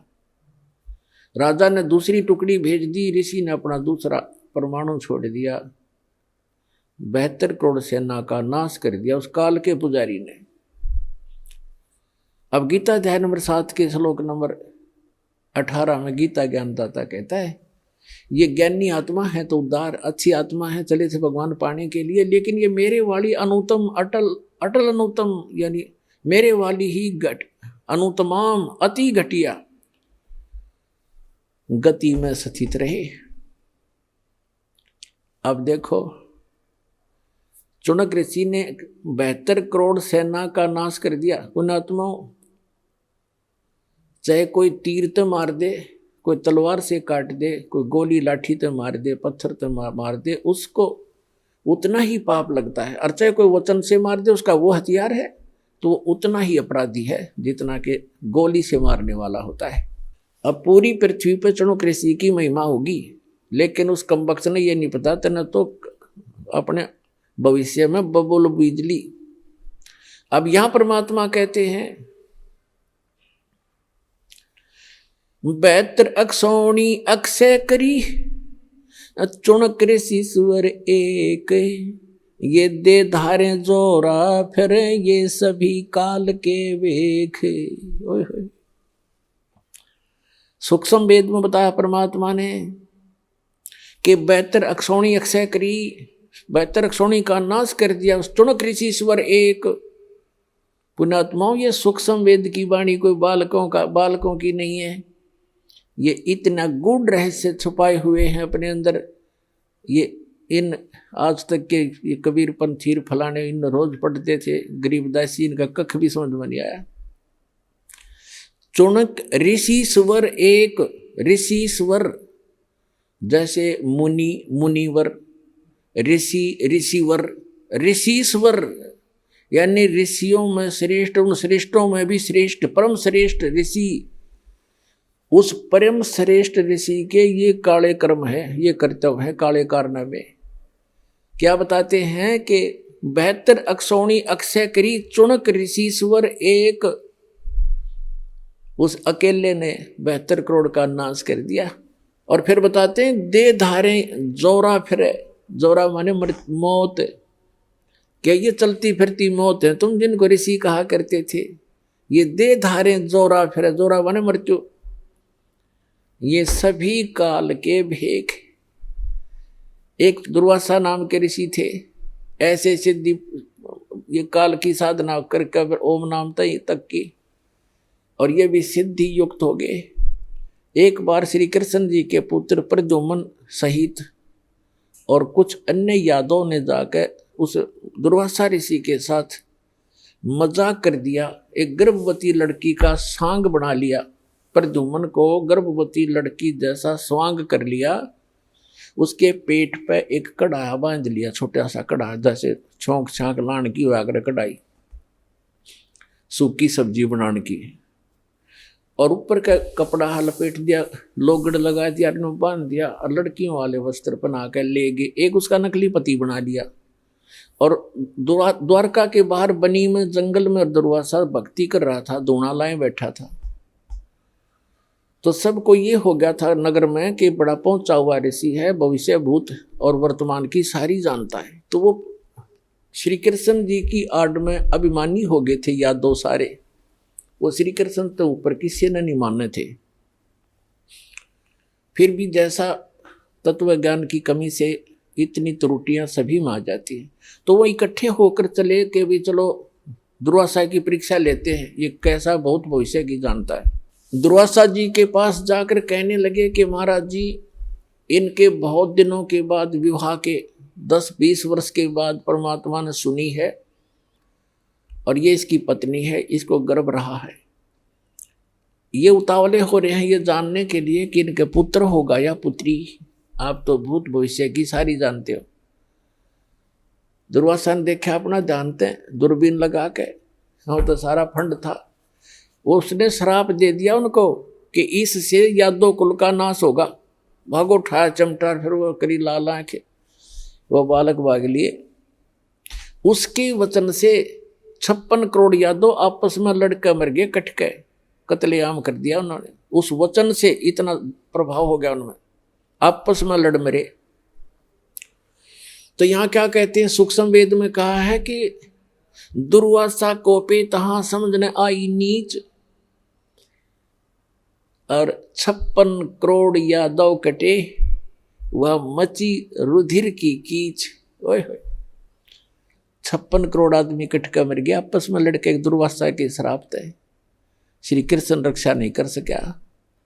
श्री कृष्ण जी के पोते पड़पोते स्वयं उसके बच्चे सारे मारे गए। तो यहाँ संत कहते हैं, गरीबदास परमात्मा कबीर जी कहा करते थे अपने सूक्ष्म वेद जो गरीबदास जी को दिया, उसमें कहा है कि दुर्वासा को पे तहां, बच्चा ने मजाक कर दिया, इतनी सजा दिया करते हैं। कहते हैं ये इंसान नहीं, ये नीच व्यक्ति है, तुम इनको ऋषि समझते थे। दुर्वासा कोपित तहां यानी कुपित हुए, और समझ न आई नीच, उस दुष्ट इंसान ने इतना भी नहीं सोचा तो क्या बकवास करने जा रहा है, इससे क्या गाड़ी गल जाएगी, ये संत है, ऋषि हो तुम। संता को उसको कितना दुख झेले, बददुआ नहीं देते संत, ये तो काल के सांप थे। कहते हैं दुर्वासा को पे तहां समझने आई नीच, और 56 करोड़ यादव कटे, वह मची रुधिर की कीच, गारा मच गई लोह की, रक्त की। अपने आत्माओं, आपको अब समझ में आवेगा कौन कितने पानी में। तो इसके विषय में कहा करते, डंब करें डूंगर चढ़े, सूक्ष्म वेद में कहा है डंब करें डूंगर चढ़े। डंब माने पाखंड, लोग दिखावा धूना ला कर बैठेंगे ऊंचे से स्थान पे, दुनिया दूर तो देखो महात्मा तपस्या कर रहा है, फिर उसका चढ़ावा शुरू हो, उसका दूध पानी शुरू हो जा।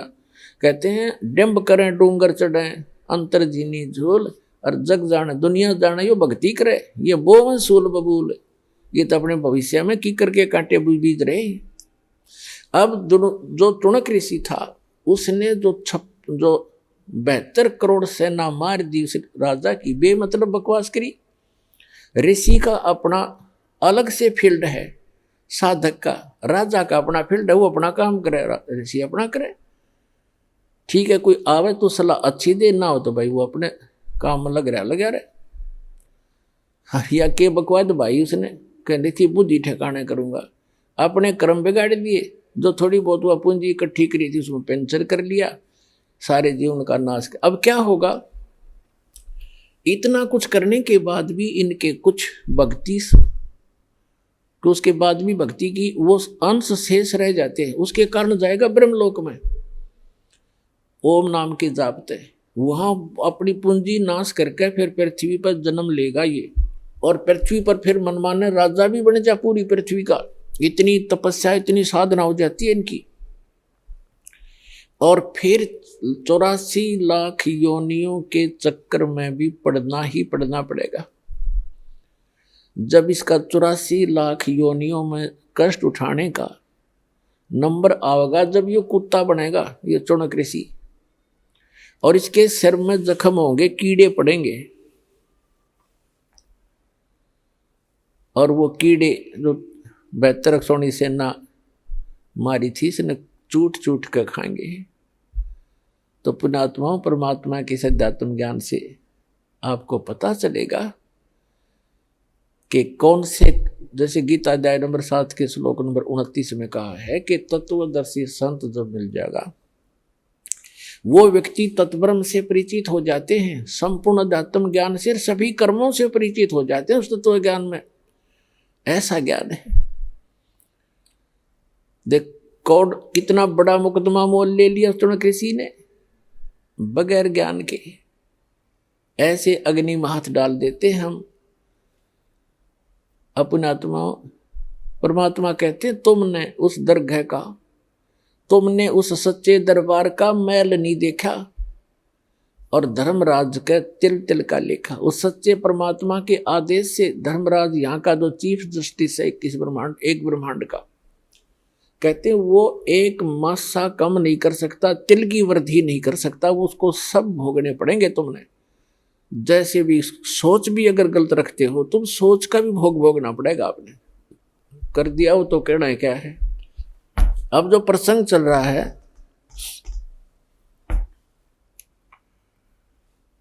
एक समय एक गुरु और शिष्य चले जा रहे थे। रास्ते में एक मछियारा मछली पकड़ रहा था किसी सरोवर से, और वहां से जाल भर के और बाहर डाल रहा था। वो तड़प तड़प कर शरीर छोड़ रही थी। उस लड़के ने, शिष्य ने, छोटा बालक था 10-15 वर्ष का, उसने पूछा गुरुजी ये प्राणी जो ऐसा अपराध कर रहा है इसको क्या सजा मिलेगी। गुरुजी कहने लगे बेटा फिर बताऊंगा, अब आजा। सुमन कर अपना चलते सफर कर रहे थे। 4-5 वर्षों के बाद क्या देखा, एक हाथी का बच्चा मस्ती में उछल कूद मचा रहा था।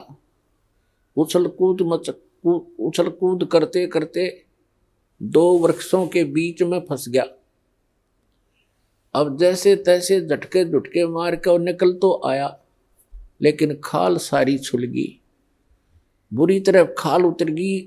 छोटा बच्चा था, वर्षा के मौसम था, उसके कीड़े पड़ गए।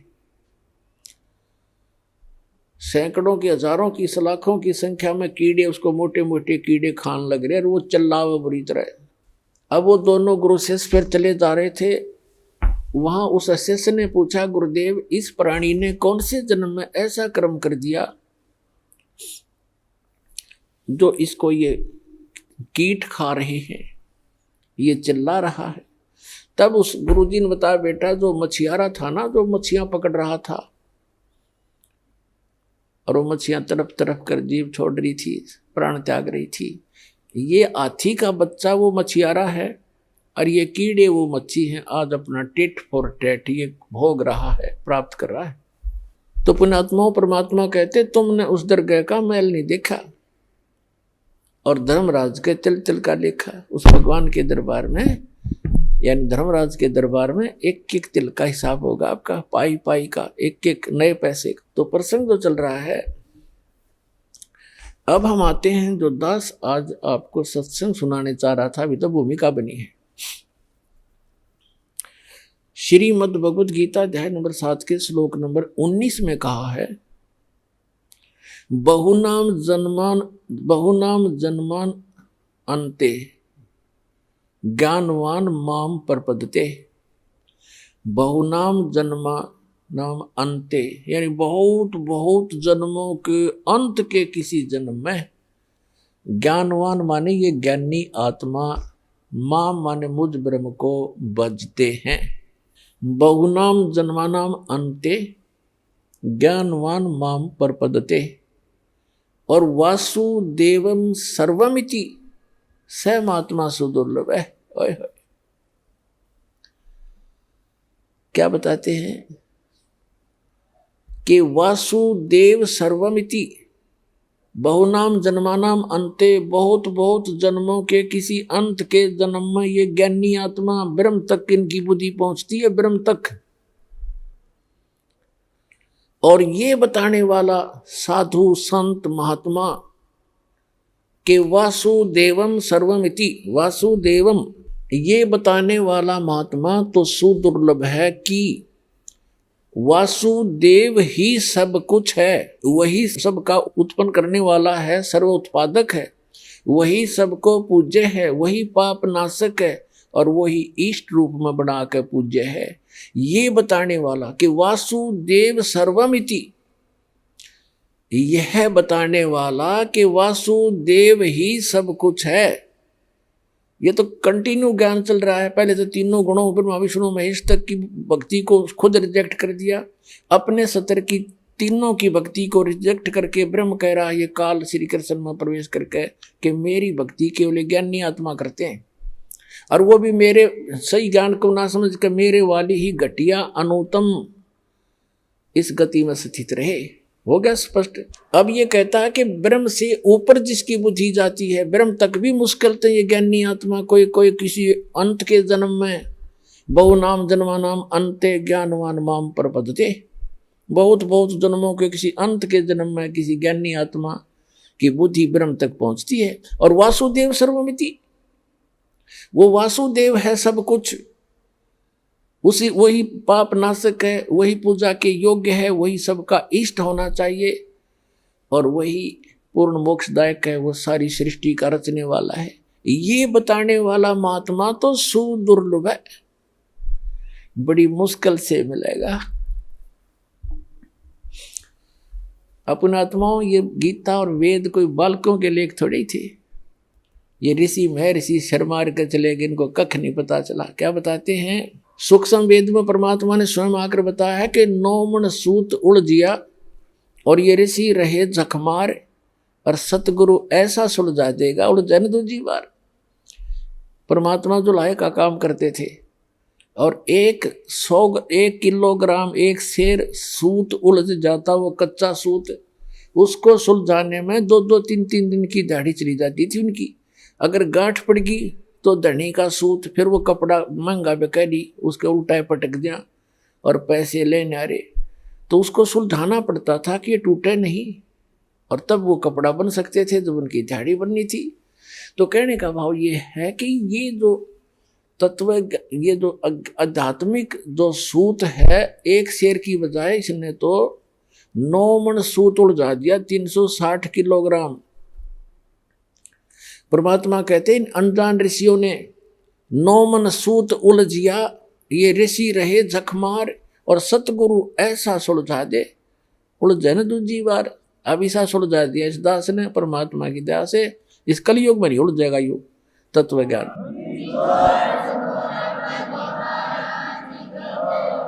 कोई भक्ति करियो चाहे ना करियो, वो अलग बात, उसके भाग्य पर डिपेंड करेगी।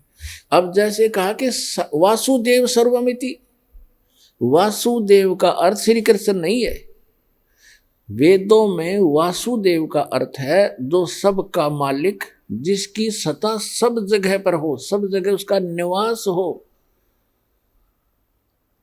जैसे परमात्मा ने सूक्ष्म वेद में बताया कि अर्श कुर्स पर अलह तख्त है, उस परमात्मा का तख्त राजधानी ऊपर है, अर्श के कुर्स में, कॉर्नर में, सबसे ऊपर के स्थान पर। अर्श कुर्स पर अलह तख्त है, खालिक बिन नहीं खाली।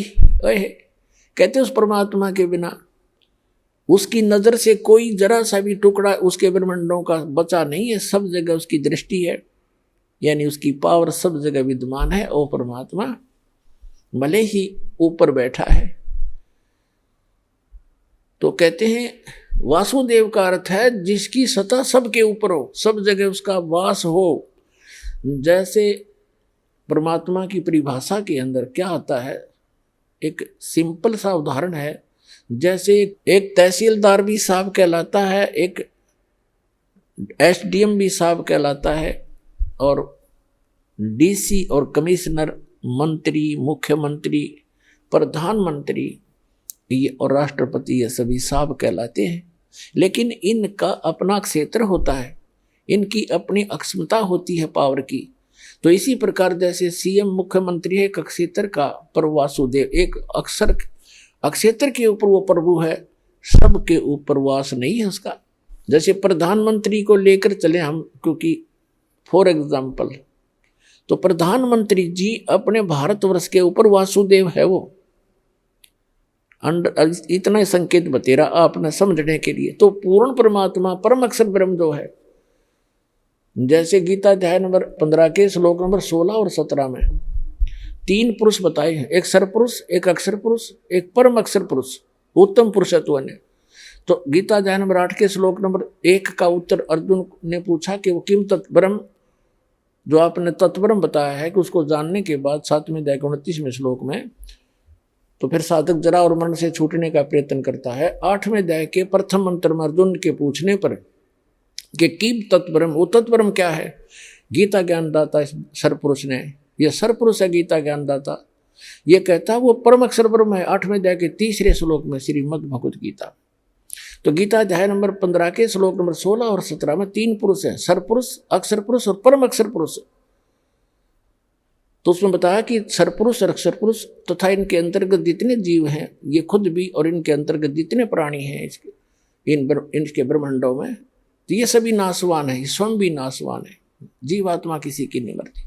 तो सरपुरुष की 21 ब्रह्मांड का स्वामी है वो वासुदेव नहीं है, ब्रह्म।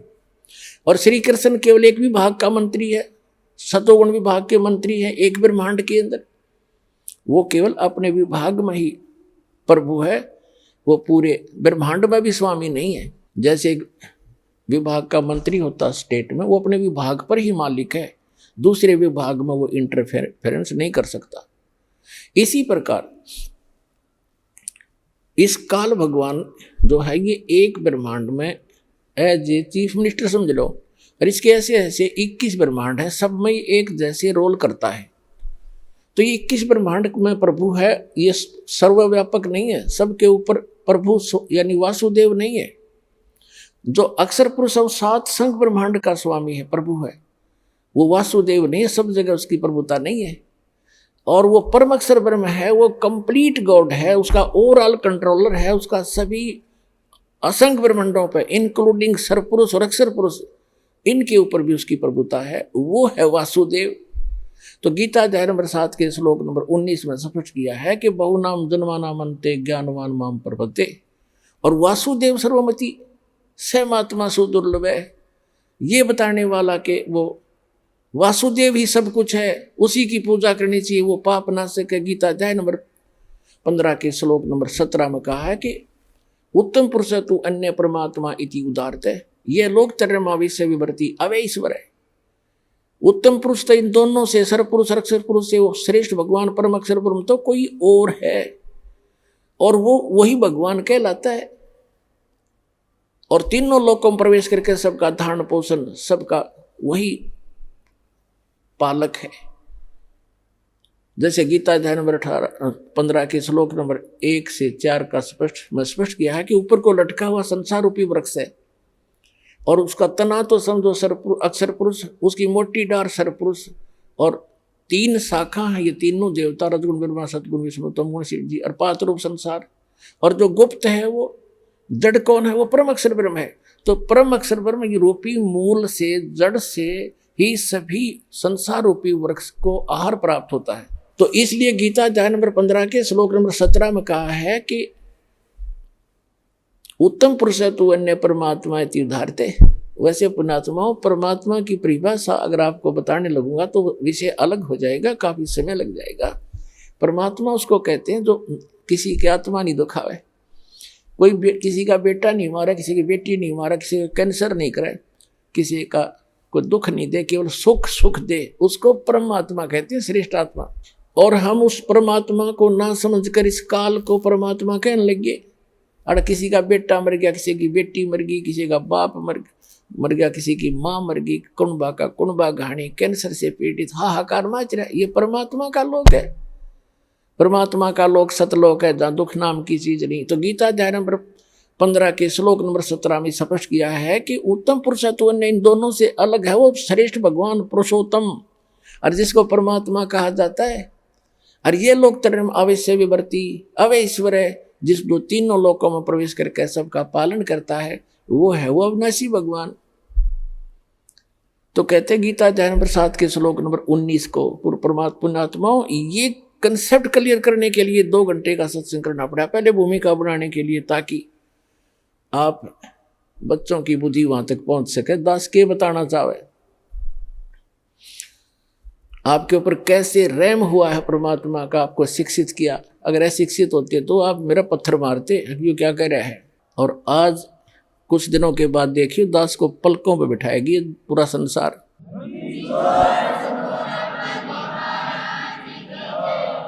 तो प्रसंग चला था कि गीता अध्याय नंबर 7 के श्लोक नंबर 19 में कहा है कि वो तत्वदर्शी संत तो बड़ा दुर्लभ है जो ये बतावेगा कि वासुदेव ही सब कुछ है। अपने आत्माओं, एक पंजाब का रहने वाला था, एक किसान था बहुत बड़ा, राम राय नाम था उसका। 800-900 बीघा जमीन थी, किसान था, सिख था। पहले ये सिख थे, सिख का यानी अपने हिंदुओं से ही अलग से, जैसे आज ये राधा स्वामी वाले कौन है, इसमें सभी जाति के लोग हैं हिंदू ही तकरीबन, या सिख भी हैं। आगे चल के ये धर्म का रूप धारण कर लेगा तो हमारा दुर्भाग्य ही होगा। तो ऐसे ही वो सिख धर्म, सिख माने शिष्य परंपरा से चल रहे थे, उनमें से था। और नानक गुरु ग्रंथ साहिब की वाणी से वो काफी प्रभावित तो हैं सिख धर्म के पंजाब के व्यक्ति। तो गरीबदास साहिब जी आए हुए थे, उस परमात्मा को प्राप्त कर चुके थे, भगवान उनको मिले थे, सचखंड लेकर गए थे, वापस छोड़ा था। और उनको परमात्मा कबीर जी ने वो उनके अंतःकरण में ये अनमोल तत्व ज्ञान फीड कर दिया था। वो तत्व ज्ञान उन्होंने गरीबदास जी की वाणी रूप में दास के पास उपलब्ध है। तो उनका गरीबदास जी का शिष्य लुधियाना के पास एक वासियर गांव है, वासियर, उसके बाहर बनी में सफर कर पैदल चला करते थे। और वहां नहा धो के कुएं पे किसी जल पे तालाब पे बैठ गया, सुबह सुबह नित्यनेम कर रहा था, ऊंची स्वर में ब्रह्मवेदी बोल रहा था। और वो सिख राम राय जी नहाने सुबह सुबह सैर सपट्टे को गया। तो वाणी के बड़े मर्मज्ञ हैं, बड़ी प्यारी लगती है वाणी। उन्होंने देखा भी बड़ी गजब की वाणी किसकी है, तो खींच लिया आत्मा को, उसके पास जाकर बैठ गया। जब उस भक्त ने अपना नित्य नियम कर लिया तब उससे कहा कि महाराज जी, ये भक्त, ये वाणी किसकी है। उन्होंने बताया कि ये मेरे गुरुदेव की वाणी है। तो राम राय ने पूछा, वो संत अभी शरीर में है या शरीर छोड़ गए। उन्होंने बताया अभी शरीर में है। पूरा पता ले लिया उसने, राम राय ने, कि एड्रेस बता मुझे, इस महापुरुष के दर्शन करूंगा। तो वहां से चल पड़ा, छुटानी पहुंच गया लुधियाना से। अब गांव में गरीबदास जी कैसे थे, किसान के घर जन्म था, जाट थे, 1300 बीघे जमीन थी, बड़े बीघे वार थे, यानी ना 2500 बीघा जमीन थी, लगभग 1400 एकड़ वर्तमान की। और खूब पैसे वाले थे, और लेकिन खेत में अपना हाथ से काम करते थे, खेतों पशुओं का चारा भी स्वयं लाते थे, क्योंकि महापुरुषों में अभिमान नहीं होता है, ना धन का, ना तन का, ना किसी संतान का। और राम राय जी सुबह सुबह पहुंचे। छोड़ानी गांव में थोड़े से घर थे, कुछ बाहर के व्यक्ति भी आ जाते थे गरीबदास जी के दर्शन और प्रवचन सुनने के लिए, 10-20 मिनट बैठ जाते थे, 2-4 5-4 उनके शिष्य। तो जब वो घर पे पहुंचा गरीबदास जी के घर पे, तो गरीबदास जी घर पे नहीं थे, वो खेतों में गए हुए थे, अपना घूमने जाते थे सुबह सुबह। वो जा लिया सुबह ब्रह्म मुहूर्त में। तो उन्होंने पूछा वहां पे गरीबदास जी हैं? वहां बैठे हुए गांव के व्यक्तियों ने और एक आध दूसरे गांव से आकर बैठा था, उनने सब ने मिलकर कहा कि महाराज जी तो भाई घूमने गए हैं, आ जाओ बैठ जाओ आप। तो उसने सोचा भाई महात्मा का दर्शन करके अनहार करूंगा, इतनी दूर से आया हूं, और ऐसे महापुरुष की ऐसी वाणी, तो वो खुद कैसे होंगे जिनकी अमृत वाणी ऐसी है। इस बात से प्रेरित होकर उसने कहा मुझे ये बता दो वो किस साइड में गए हैं। गाँव वालों ने कहा भाई इधर जाया करते हैं घूमने, और कितनी देर में आ जाएंगे। वहां बैठे व्यक्तियों ने कहा भाई वो तो उनके मूड की बात है, आवत है अभी आ जा, ना तो भाई दोपहर 10-11-12 बजा दे। तो उसने सोचा इतनी देर क्यों वाट इंतजार करी, उनसे पूछ कर पता करके कौन सी दिशा में, एक रास्ता बता दिया उन्होंने कि रास्ते पर चले जाओ, आगे ऐसे ऐसे एक झोपड़ी एक रहट मिलेगा, और वहाँ उस झोपड़ी में मिल सकते हैं आपको। अब कहने का भाव ये है, ज़्यादा ना इसको लंबा करके, समय सत्संग का होने वाला है। तो जब वो जा रहे थे, गरीबदास जी आ रहे थे उसी रास्ते से, सिर पे पशुओं का चारा एक गट्ठड़ लेकर, बंडल, बरोटा बोल रहे हैं हमारे हरियाणा, बरोटा सरसों उसका, जवार का। और देश अपना जैसे हरियाणा के लोग पहनते थे धोती कुर्ता, सिंपल ड्रेस। और वो जो राम राय था उसको उर्फ नाम उसका झुमकरा भी, गांव में झुमकरा भी कहा करे, जैसे एक नाम निकाल लिया करे अलग से। वो ज्यादा संकी सा आदमी था। तो राम राय जा रहा था, उसने उस पशुओं का चारा लेकर आ रहे व्यक्ति से पूछा कि हे भाई, एक किसान, मैंने गरीबदास महाराज से मिलना है और ये यही बताया कहीं उनका यहाँ घूमने आए हुए हैं। अब गरीबदास जी को तो पता था कि राम राय जी ने मन में क्या कल्पना कर रखी है साधु की, कि साधु होगा, सिर पर जटा होगी, दाढ़ी बढ़ी होगी, कान पड़वा रखे होंगे, हाथ में चिमटा होगा, एक लाल कपड़ा लंगोट में बांध रखा होगा, या कति लाल कपड़े होंगे, मूंड मुंडा रखा होगा, घोटे में घोट हो रहा होगा, यानी कोई विशेष आडंबर ऊपर होगा, उसी को उसने संत मान रखा था। और गरीबदास साहब जी को पता था कि दूर देश से आया है जिज्ञासु, यदि मैंने ये कह दिया कि मैं हूँ गरीबदास जी बोल भाई, तो ये यहीं से खेतों में से वापस बोलेगा कि यो किसा महाराज जी, क्योंकि इसने तो महाराज जी सोच रखा था लाल पीले कपड़े हो, सिर पर जटा हो, या कभी घोटम घोट हो, तिलक ला रखा हो, हाथ में चिमटा हो, धूने पर बैठा हो, राख लपेट रखी हो।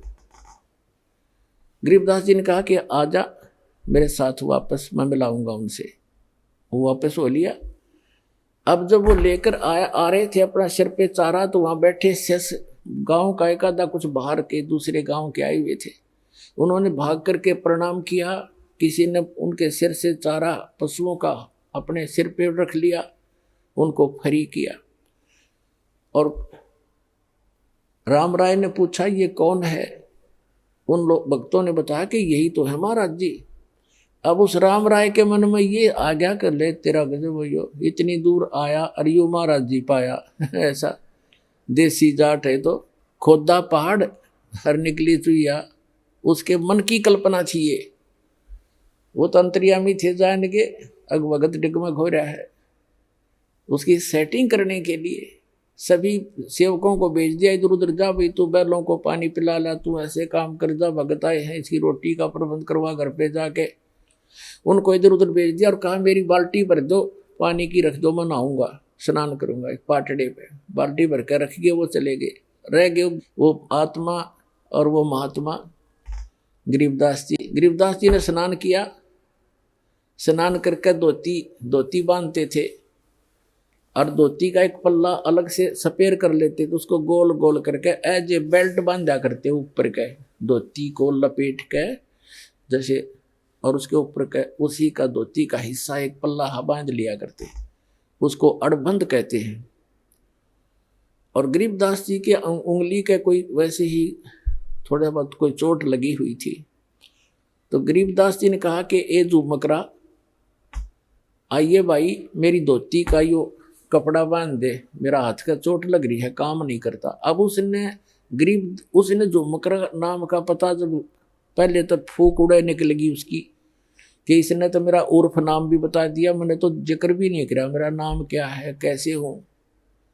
उसका कुछ शंका हुई, भाई झुमकरा मैंने मेरे को गांव में तो कहा करते, पर यहाँ कैसे पता लग गया झुमकरा। और परमात्मा ने इसलिए कहा उसको झुमकरा क्योंकि उसका मन झूम रहा था कि यूँ किसा महाराज जी बता कहाँ आ गया, मेरे के साथ जमींदार है, किसान है, अच्छा बहकाया माया में इतनी दूर आया, नंगे पैदल चल के आया। गरीबदास जी ने धोती का जो पल्ला था उसको कहा ले बांध दे मेरे शरीर के चारों तरफ का, जहाँ बेल्ट बांधते हैं ऐसे कर लेते हो धोती के कपड़े को, ऐसे ऐसे घुमा घुमा के ऐसे कर लेते। और उसने कहा कि ले बांध दे मेरे चौगुर्दे, वो चारों तरफ का लपेट कर ऐसे गांठ लगाने लग गया। वह गांठ शरीर के अंदर से निकल गया गरीबदास जी के शरीर से, और कब उस धोती का लग गई कपड़े का। और गरीबदास जी ने ऐसे मुंह कर लिया दूसरी साइड में जैसे देख ना रहे हो।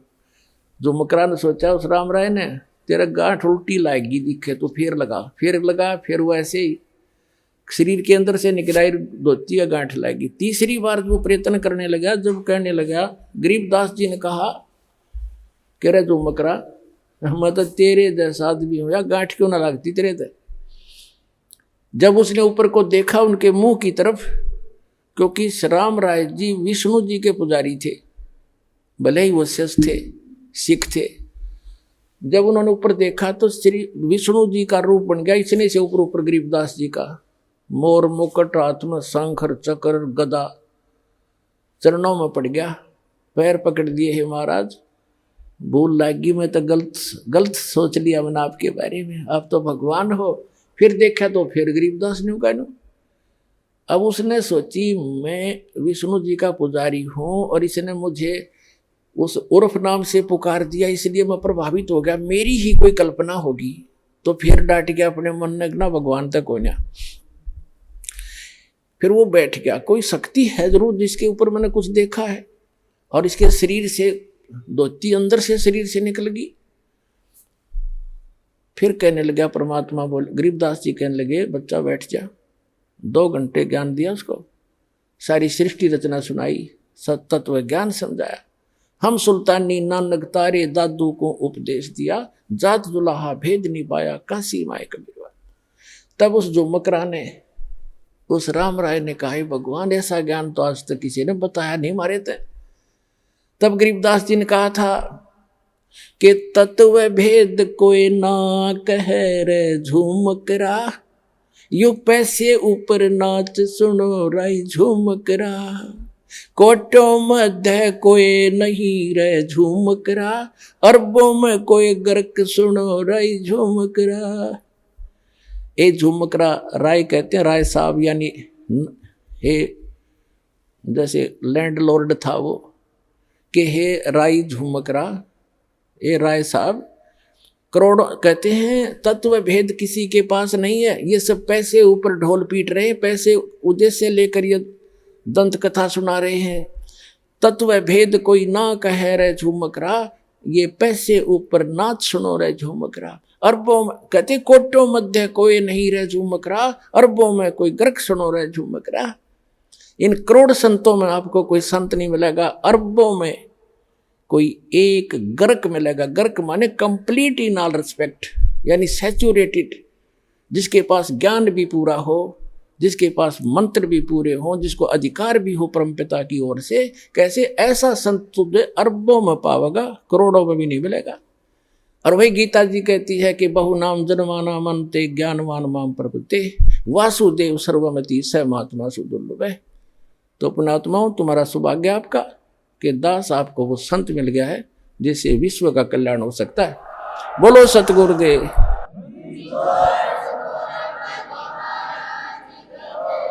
आज का जो ये दिन शुभ समागम है, 3 दिन का जो समागम समापन हुआ है, ये उस उपलक्ष्य में था कि इस फाल्गुन की अमावस्या के दिन 17 फरवरी थी उस दिन, और अमावस्या थी 1988 में। दास का पूज्य गुरुदेव मिले थे, मेरा जीवन सफल हुआ था, आध्यात्मिक जन्म हुआ था दास का। और आज जो एकम है, अमावस्या से नेक्स्ट डे, उस दिन परमात्मा स्वयं आकर के, वो परम पिता परम अक्षर ब्रह्म कबीर साहिब ने आकर कहा था, बेटा भक्ति शुरू कर दे, मैं तेरे साथ रहूँगा। तो ये दोनों दिन इकट्ठे हैं, और पुण्यात्माओं अपना कल्याण कराओ।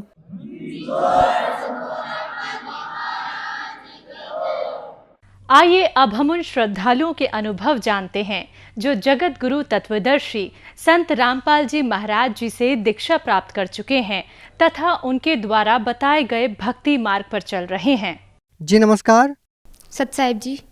क्या नाम है जी आपका? दीक्षा कुशवाहा। दीक्षा जी कहाँ से आए आप? ग्राम देवरी, जिला रायसेन, मध्य प्रदेश। संत रामपाल जी महाराज से नाम दीक्षा लेने से पहले आप क्या भक्ति साधना करते थे? संत रामपाल जी महाराज जी से नाम दीक्षा लेने से पहले हम सभी देवी देवताओं की भक्ति करते थे। मेरी मम्मी काफ़ी सारे व्रत भी करती थीं, लेकिन उसके बाद भी वो बहुत बीमार रहती थीं, हमेशा परेशान रहते थे हम लोग, आर्थिक स्थिति भी ठीक नहीं थी। उसके बाद हमने जय गुरुदेव से नाम दीक्षा ली और 3 साल तक वहाँ भक्ति की, लेकिन फिर भी हमें कोई लाभ नहीं मिला। दीक्षा जी, जैसे कि आपने बताया कि आपको इतनी सारी साधनाओं को करने के बाद भी लाभ नहीं मिला, तो आपने संत रामपाल जी महाराज से नाम दीक्षा क्यों ली? एक दिन पापा टीवी चैनल चेंज कर रहे थे, तो एकदम से साधना टीवी लग गया। उस पर संत रामपाल जी महाराज जी का सत्संग चल रहा था, तो पापा जी कुछ देर देखते रहे, तो उनको थोड़ा अच्छा सा लगा। उसके बाद 2-3 दिन उन्होंने रेगुलर देखा। फिर मेरे मामा जी को बताया कि आप ये एक संत जी हैं, उनका सत्संग देखो और ज्ञान सुनो, इनको गुरु बना लो। क्योंकि हमें केवल तब तक यही पता था कि गुरु बनाना ज़रूरी होता है, गुरु सच्चा है या नहीं ये हमें कोई जानकारी नहीं थी। तो फिर हमारे मामा जी ने सत्संग देखा और उनको ज्ञान समझ आया और उन्होंने नाम दीक्षा ले ली। उसके बाद उन्होंने हमारे मम्मी पापा को समझाया कि आप भी यहीं से नाम दीक्षा लें, क्योंकि यही तत्वदर्शी संत हैं। संत जो सतगुरु होता है उसी से नाम दीक्षा लेकर भक्ति करने से ही हमें मोक्ष प्राप्त हो सकता है। तो फिर मम्मी पापा ने भी ज्ञान को समझा और संत रामपाल जी महाराज जी से नाम दीक्षा ले ली। आपने सतगुरु की बात की, तो हम आपसे ये जानना चाहेंगे कि एक रियल सतगुरु की क्या पहचान है? सतगुरु की पहचान संत जन अपनी वाणी में बताते हैं कि जो सदग्रंथों के अनुसार हमें भक्ति विधि बताता है वही सतगुरु होता है। गरीबदास जी महाराज जी कहते हैं, सतगुरु के लक्षण कहूँ मधुर बैन विनोद, 4 वेद 6 शास्त्र कहें 18 बोध। अर्थात जो 4 वेद 18 पुराणों का ज्ञान बताता है, उनके अनुसार हमें भक्ति विधि देता है, वही सतगुरु होता है। दीक्षा जी, जब आपने संत रामपाल जी महाराज से नाम दीक्षा ली तो क्या कोई लाभ भी मिला आपको? संत रामपाल जी महाराज जी से नाम दीक्षा लेने के बाद हमें बहुत सारे लाभ मिले। सबसे बड़ा आध्यात्मिक लाभ, हमें पता चला कि हमें मनुष्य जन्म केवल मोक्ष प्राप्त करने के लिए मिला है, और संत रामपाल जी महाराज जी से हमें सद्भक्ति प्राप्त हुई। अब हम निश्चिंत हैं कि हमें मृत्यु के बाद हमारा पूर्ण मोक्ष होगा और हम सतलोक जाएंगे। गरीबदास जी महाराज जी अपनी वाणी में बताते हैं, अजब नगर में ले गए हमको सतगुरु आन, झिलके बिंब अगाध गति सूते 4 दान। अर्थात अब निश्चिंत हैं कि मृत्यु के बाद हम सीधे सतलोक ही जाएंगे, इसमें कोई शंका नहीं। उसके बाद एक बार मेरे पापा की तबीयत ख़राब हो गई थी, तो उनको डॉक्टर के पास लेकर गए। तो डॉक्टर ने उनका चेक किया, उनके पेट में बहुत तेज़ दर्द हो रहा था। तो वहाँ पर उनने पापा को हेपेटाइटिस बी बताया और नागपुर जाने के लिए बोला। तो फिर मेरे मामा जी और मम्मा उनको नागपुर लेकर गए, तो वहाँ डॉक्टर ने और चेक किया। उसके बाद उनको बोला कि आपका एक और वायरस है, उसके लिए आपका भी टेस्ट होगा और आपके सारे फैमिली मेम्बर्स का भी टेस्ट कराना पड़ेगा, और उसकी फ़ीस उनने 10,000 पर टेस्ट बताया। तो पापा जी इतने पैसे लेकर नहीं गए थे। तो फिर मेरे मामा जी ने, हमारे जिला सेवादार हैं अमरदास जी, उनको फ़ोन लगाया और सारी प्रॉब्लम बताई। तो उन्होंने बताया कि आप वहाँ पर क्यों गए, आप यहाँ संत रामपाल जी महाराज जी से प्रार्थना लगाओ, हम पूर्ण परमात्मा की शरण में हैं, हमें कुछ नहीं हो सकता, आप वहाँ से रिटर्न आ जाओ, आपको कोई टेस्ट नहीं कराना है। तो पापा ने वहाँ कोई टेस्ट नहीं कराया, डॉक्टर ने उनको 1 हफ्ते की दवाइयाँ दी। पापा वो दवाइयाँ लेकर घर आ गए और बंदी छोड़ सतगुरु रामपाल जी महाराज जी को अरदास लगाई। तो परमात्मा संत रामपाल जी महाराज जी का आदेश आया कि परमात्मा दया करेंगे, आप भक्ति करो। तो उसके बाद पापा जी ने केवल 1 हफ्ते की दवाइयाँ ली। उसके बाद ना हमारा कोई टेस्ट हुआ, ना पापा का कोई टेस्ट हुआ, पापा बिल्कुल ठीक हैं। उसके बाद मेरा छोटा भाई है, उसको वॉमिटिंग्स होती थी, तो डॉक्टर्स को दिखाया, लेकिन उसे कोई आराम नहीं मिला। फिर हमने संत रामपाल जी महाराज जी को अरदास लगाई, तो वहाँ से आदेश आया कि परमात्मा दया करेंगे। मेरा भाई तब से ठीक है, उसे कोई प्रॉब्लम नहीं है। मेरा एकेडमिक रिज़ल्ट, मैं जब 12th में थी तो मेरे सारे फ्रेंड्स लोग वैकेशंस में कोचिंग के लिए गए हुए थे, लेकिन हमारे पास ज़्यादा पैसे नहीं थे तो मैं कोचिंग ज्वाइन नहीं कर पाई। थोड़ी सी टेंशन थी कि 12th का रिज़ल्ट है, पता नहीं कैसा आएगा, कोई कोचिंग भी नहीं और टीचर्स भी बहुत अच्छे नहीं थे हमारे स्कूल में। लेकिन जब 12th का रिज़ल्ट आया तो I was shocked by seeing my result. I passed my 12th CBSE board examination with 87%, and in chemistry I got 94 marks, which are the highest in my school. तो मुझे थोड़ा अचंभा सा हुआ कि बिना कोचिंग के, और जो मेरे फ्रेंड्स लोग थे जो कोचिंग करके आए थे उनका रिज़ल्ट मेरे से थोड़ा सा डाउन था। ये लाभ मिला मुझे परमात्मा से। उसके बाद हमारे घर में हम जो भी गाय लेकर आते थे तो बस 1-2 महीने तक तो ठीक से दूध देती थी, उसके बाद मर जाती थी। 2-3 बार ऐसा हुआ। लेकिन संत रामपाल जी महाराज जी से नाम दीक्षा लेने के बाद अब हमारे घर में गाय अच्छे से रहती है, अच्छा दूध भी देती है, अब कोई प्रॉब्लम नहीं है। मेरी मम्मी हमेशा बीमार रहती थी और 2 बार उनको नागपुर भी ले गए थे पहले बीमारी के चक्कर में, लेकिन जब से संत रामपाल जी महाराज जी से नाम दीक्षा ली अब उनको कोई दिक्कत नहीं होती है, सब लोग स्वस्थ हैं हमारे घर में। एक बार अभी लॉकडाउन में मेरे पापा जी की तबीयत ख़राब हो गई थी तो उनको हम नरसिंहपुर लेकर गए, तो वहाँ डॉक्टर ने बताया पापा का ऑक्सीजन लेवल 75 हो गया था। तो डॉक्टर बोले कि आप इनको जल्दी से एडमिट कराओ क्योंकि ऑक्सीजन इनको लगानी पड़ेगी। तो मामा जी घर लेके आ गए कि कोई ज़रूरत नहीं है, अपन परमात्मा को अरदास लगाएंगे। तो फिर मामा जी ने बंदी छोड़ सतगुरु रामपाल जी महाराज जी को अरदास लगाई, और यहाँ फिर दूसरे दिन हम लोग उसी टाइम पर मामा जी ने अरदास लगाई और यहाँ से हम लोग डॉक्टर के पास गए ऑक्सीजन चेक कराने के लिए। तो ये परमात्मा से लाभ मिला, केवल 1 दिन के अंदर ही पापा का ऑक्सीजन लेवल नॉर्मल हो गया था। उसके बाद पिछले लॉकडाउन में हमारी बाइक चोरी हो गई थी, तो रात में चोरी हुई थी। सुबह हमने बंदी छोड़ सतगुरु रामपाल जी महाराज जी को अरदास लगाई और पुलिस में भी रिपोर्ट कराई हमने। तो लगभग दोपहर के 1 बजे हमारे पास कॉल आया कि आपकी बाइक मिल गई है।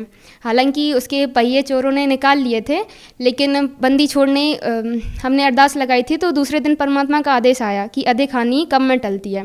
तो बंदी छोड़ने अधिक हानि को कम में टाल दिया। हो सकता था कि सुबह पापा कहीं जाते और उनके साथ कोई बड़ी दुर्घटना घट जाती। तो बंदी छोड़ बताते हैं अपने सत्संग में कि संत शरण में आने से आई टले बला, जो मस्तक में सूली हो कांटे में टल जा। तो परमात्मा ने हमारा ये हानि छोटे में टाल दी। और क्या लाभ मिले आपको? हमारी आर्थिक स्थिति भी पहले बहुत ख़राब थी, लेकिन जब से मेरे पापा सब्जी बेचते थे, साइकिल से जाते थे पहले, लेकिन जब संत रामपाल जी महाराज जी से हमने नाम दीक्षा ली तो हमारी आर्थिक स्थिति में बहुत सुधार आया और हमने एक बाइक भी ले लिया। पापा उससे सब्जी बेचने जाते हैं, तो पहले जो पैसा आता था हमारे पास वो सारा हमारी बीमारियों में खर्च हो जाता था। अब वही पैसा बचने लगा है और हमारे घर की स्थिति बहुत ठीक है। मेरे पापा जी और मेरे दादाजी दोनों नशा करते थे। पापा बीड़ी भी पीते थे, लेकिन जब संत रामपाल जी महाराज जी से नाम दीक्षा ली तो उसके बाद से अब कोई भी नशा नहीं करते हैं। और अब तो अगर कोई साइड में बैठकर भी नशा करता है तो हमें उसकी बदबू आती है। बंदी छोड़ की ये दया हुई कि केवल सदमंत्र सदभक्ति करने से ही हमें पापा जी का नशा पूर्ण रूप से छूट गया, क्योंकि पहले भी उन्होंने कई बार कोशिश की थी नशा छोड़ने की, लेकिन वो नहीं छोड़ पाए थे। उनके पेट में दर्द होने लगता था, गैस बनती थी, और अब पापा कोई भी नशा नहीं करते हैं। दीक्षा जी, आपने बताया कि संत रामपाल जी महाराज ने आपको इतने सारे सुख दिए, तो हम आपसे ये जानना चाहेंगे कि संत रामपाल जी महाराज अन्य संतों से किस प्रकार से अलग हैं? क्या आपको नहीं लगता कि आप किसी और संत से भी नाम दीक्षा लेते तब भी आपको इतने सारे लाभ मिल सकते थे? नहीं, देखिए सर, संत रामपाल जी महाराज जी हमें सभी सदग्रंथों के अनुसार भक्ति विधि बताते हैं। जैसे मैंने आपको पहले बताया कि हम पहले जय गुरुदेव से जुड़े हुए थे, तो वहाँ पर हमें केवल यही बताया कि हम सतलोक जाएंगे। लेकिन जब हमने संत रामपाल जी महाराज जी से नाम दीक्षा ली तब हमें पता चला कि सद्भक्ति करके ही हम सतलोक जा सकेंगे। और ये जो जय गुरुदेव जो मंत्र देते हैं वो काल के मंत्र हैं, और उन मंत्रों का जाप करने से हम काल लोक में ही रह जाएंगे। तो संत रामपाल जी महाराज जी हमें सदग्रंथों के अनुसार भक्ति विधि बता रहे हैं, जबकि और संतजन केवल लोक वेद के अनुसार ही हमें कथा बताते हैं। संत रामपाल जी महाराज जी ने वेदों से प्रमाणित किया कि कबीर साहिब पूर्ण परमात्मा है, जबकि जितने भी धर्म गुरु हैं तो वो सभी कहते हैं कि ब्रह्मा विष्णु महेश अजर अमर हैं। लेकिन संत रामपाल जी महाराज जी ने पुराणों से प्रमाणित करके बताया है कि ब्रह्मा विष्णु महेश की मृत्यु होती है, उनका भी जन्म मरण होता है। और उन्होंने सदग्रंथों से, हमारे पवित्र चारों वेद, बाइबल, कुरान और गुरु ग्रंथ साहिब से यह प्रमाणित करके बताया है कि कुल का मालिक एक है और उसका नाम कबीर देव है। तो वही तीनों लोकों में प्रवेश करके सबका धारण पोषण करता है। तो इससे सिद्ध होता है कि संत रामपाल जी महाराज जी ही एकमात्र ऐसे सद्गुरु हैं जो हमें सद्भक्ति देते हैं, और वही विश्व में एकमात्र तत्वदर्शी संत हैं। दीक्षा जी, जैसा कि हम आज के समाज में देखते हैं कि आज की जो युवा पीढ़ी है वो अभी से बहुत सारे नशों में लिप्त है और वो बहुत सारी बुराइयों में फंस चुके हैं, तो आज की युवा पीढ़ी को आप क्या बोलना चाहेंगे, क्या संदेश देना चाहेंगे? आज की युवा पीढ़ी केवल शिक्षा ग्रहण तो करती है, लेकिन उसके साथ साथ वो कई बुराइयों में फंस जाते हैं, जैसे नशा करना। अपने स्कूल को छोड़कर वो कई बुराइयों में फंस जाते हैं, लेकिन और इसी कारण से अपने गोल को अचीव नहीं कर पाते हैं। मैं उनसे कहना चाहूँगी कि यदि संत रामपाल जी महाराज जी से नाम दीक्षा लेकर सद्भक्ति की जाए तो आप इन सब बुराइयों से दूर भी रहेंगे, और आप जो गोल अचीव करना चाहते हैं आप वो भी परमात्मा की दया से गोल अचीव कर पाएंगे। जैसे मैंने अपने बारे में बताया कि मेरे फ्रेंड्स कोचिंग के लिए गए थे, बट मैंने बिना किसी कोचिंग के अच्छे मार्क्स स्कोर किए। तो आप सभी से मेरा विनम्र निवेदन है कि आप भी संत रामपाल जी महाराज जी से नाम दीक्षा लें और अपने मनुष्य जीवन का कल्याण कराएं। दीक्षा जी, संत रामपाल जी महाराज के बारे में ये कहा जाता है कि वो देव देवताओं की भक्ति छुड़वाते हैं, आप क्या कहना चाहेंगे? देखिए, ये तो झूठ है, क्योंकि संत रामपाल जी महाराज जी उनकी भक्ति छुड़वाते नहीं, हमें सदग्रंथों में जो प्रमाण है उसके अनुसार हमें उनकी भक्ति विधि बताते हैं। जैसे गीता जी अध्याय 16 श्लोक 23-24 में कहा है कि जो शास्त्र विधि को त्याग कर मनमाना आचरण करते हैं उनको ना कोई सुख होता है, ना उनकी गति होती है, और ना ही उनको मोक्ष प्राप्त होता है। और हम व्रत करते हैं, जबकि गीता अध्याय 6 श्लोक 16 में स्पष्ट मना किया गया है। हम मंत्र जाप करते हैं हरे राम हरे कृष्णा, जबकि इनका हमारे पवित्र सदग्रंथों में कहीं भी प्रमाण नहीं। गीता जी के अध्याय 8 श्लोक 13 में केवल ओम मंत्र के जाप के लिए कहा हुआ है। तो इन सब मंत्रों के जाप करने से हमें कोई लाभ नहीं मिल सकता। संत रामपाल जी महाराज जी हमें सदग्रंथों के अनुसार भक्ति बता रहे हैं, उनकी भक्ति छुड़वा नहीं रहे हैं। दीक्षा जी, ऐसा क्या होता है कि जो भी संत रामपाल जी महाराज से नाम दीक्षा लेता है, चाहे वो छोटा हो चाहे बड़ा हो, उनको वेद और गीता के अध्याय कंठस्थ होते हैं? ऐसा संत रामपाल जी महाराज आप लोगों को क्या ज्ञान देते हैं, क्या कारण है? आज तक जितने भी धर्मगुरु हैं, मंडलेश्वर हैं, वो केवल गीता और वेदों का नाम लेते हैं, लेकिन उन्हें उनका कोई ज्ञान नहीं। जबकि संत रामपाल जी महाराज जी हमें सभी सदग्रंथ खोल खोल कर दिखाते हैं, टीवी के माध्यम से प्रोजेक्टर पर दिखाते हैं उंगली रखकर कि परमात्मा कौन है। उन्होंने सभी सदग्रंथों से प्रमाणित करके बताया है कि कबीर परमेश्वर ही पूर्ण परमात्मा है, वह सतलोक में रहता है। हम कौन हैं, हम कहाँ से आए हैं और हमारा जन्म और मृत्यु क्यों होता है, हमें भक्ति क्यों करनी चाहिए या कौन सी भक्ति हमें करनी चाहिए, ये सभी ज्ञान हमें संत रामपाल जी महाराज जी ने सदग्रंथों से प्रमाणित करके बताया है। उनका ज्ञान अद्वितीय है, अविरल है। दीक्षा जी, आज की जो युवा पीढ़ी है वो कहीं ना कहीं अपने पथ से भटक चुकी है, वो बहुत सारी बुराइयों में लिप्त हो चुकी है, तो आज की युवा पीढ़ी को आप क्या संदेश देना चाहेंगे? देखिए, युवा पीढ़ी से बस मैं ये कहना चाहती हूँ कि आपको जितनी भी प्रॉब्लम्स आती हैं, यदि आप परेशान हैं या आपकी फैमिली में कोई भी परेशान है, तो और आप कई सारी कोशिशें कर लेते हैं, उसके बाद भी आपको कोई सॉल्यूशन नहीं मिल पाता है, तो मेरा आपसे विनम्र निवेदन है कि एक बार आप संत रामपाल जी महाराज जी जो हमें ज्ञान देते हैं उसका मिलान आप सदग्रंथों से करें। एक बात और मैं कहना चाहती हूँ कि जो भक्ति हमें बता रहे हैं हमारे धर्मगुरु, तो क्या आपने कभी उनको मैच करके देखा है कि वो जो हमें बता रहे हैं क्या वो सही है?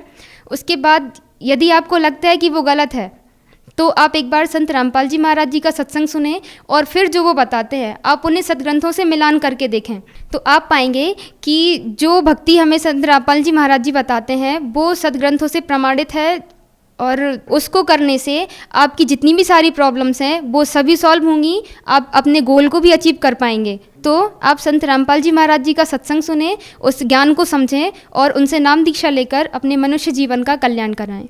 दीक्षा जी, जो व्यक्ति संत रामपाल जी महाराज से नाम दीक्षा लेना चाहेगा वो नाम दीक्षा कैसे ले पाएंगे? देखिए, आज की युवा पीढ़ी स्मार्ट है और आप देखेंगे हर किसी के पास आपको स्मार्टफोन मिलेगा, तो हम उसमें यूट्यूब पर संत रामपाल जी महाराज सर्च करके आप उनके सत्संग सुन सकते हैं। फेसबुक पर स्पिरिचुअल लीडर संत रामपाल जी करके पेज बना हुआ है, उस पर भी संत रामपाल जी महाराज के सत्संग चलते हैं। आप वहाँ पर सत्संग में नीचे पीली पट्टी चलती है, और साथ ही टीवी पर भी सत्संग चलता है संत रामपाल जी महाराज जी का। उधर नीचे पीली पट्टी पर सतलोक आश्रम के फ़ोन नंबर्स चलते रहते हैं, उन नंबर्स पर कॉल करके आप अपने ही डिस्ट्रिक्ट के नज़दीकी नामदान केंद्र का पता करके वहां से नाम दीक्षा ले सकते हैं और अपने जीवन का कल्याण करवा सकते हैं। जी धन्यवाद। सत साहिब जी।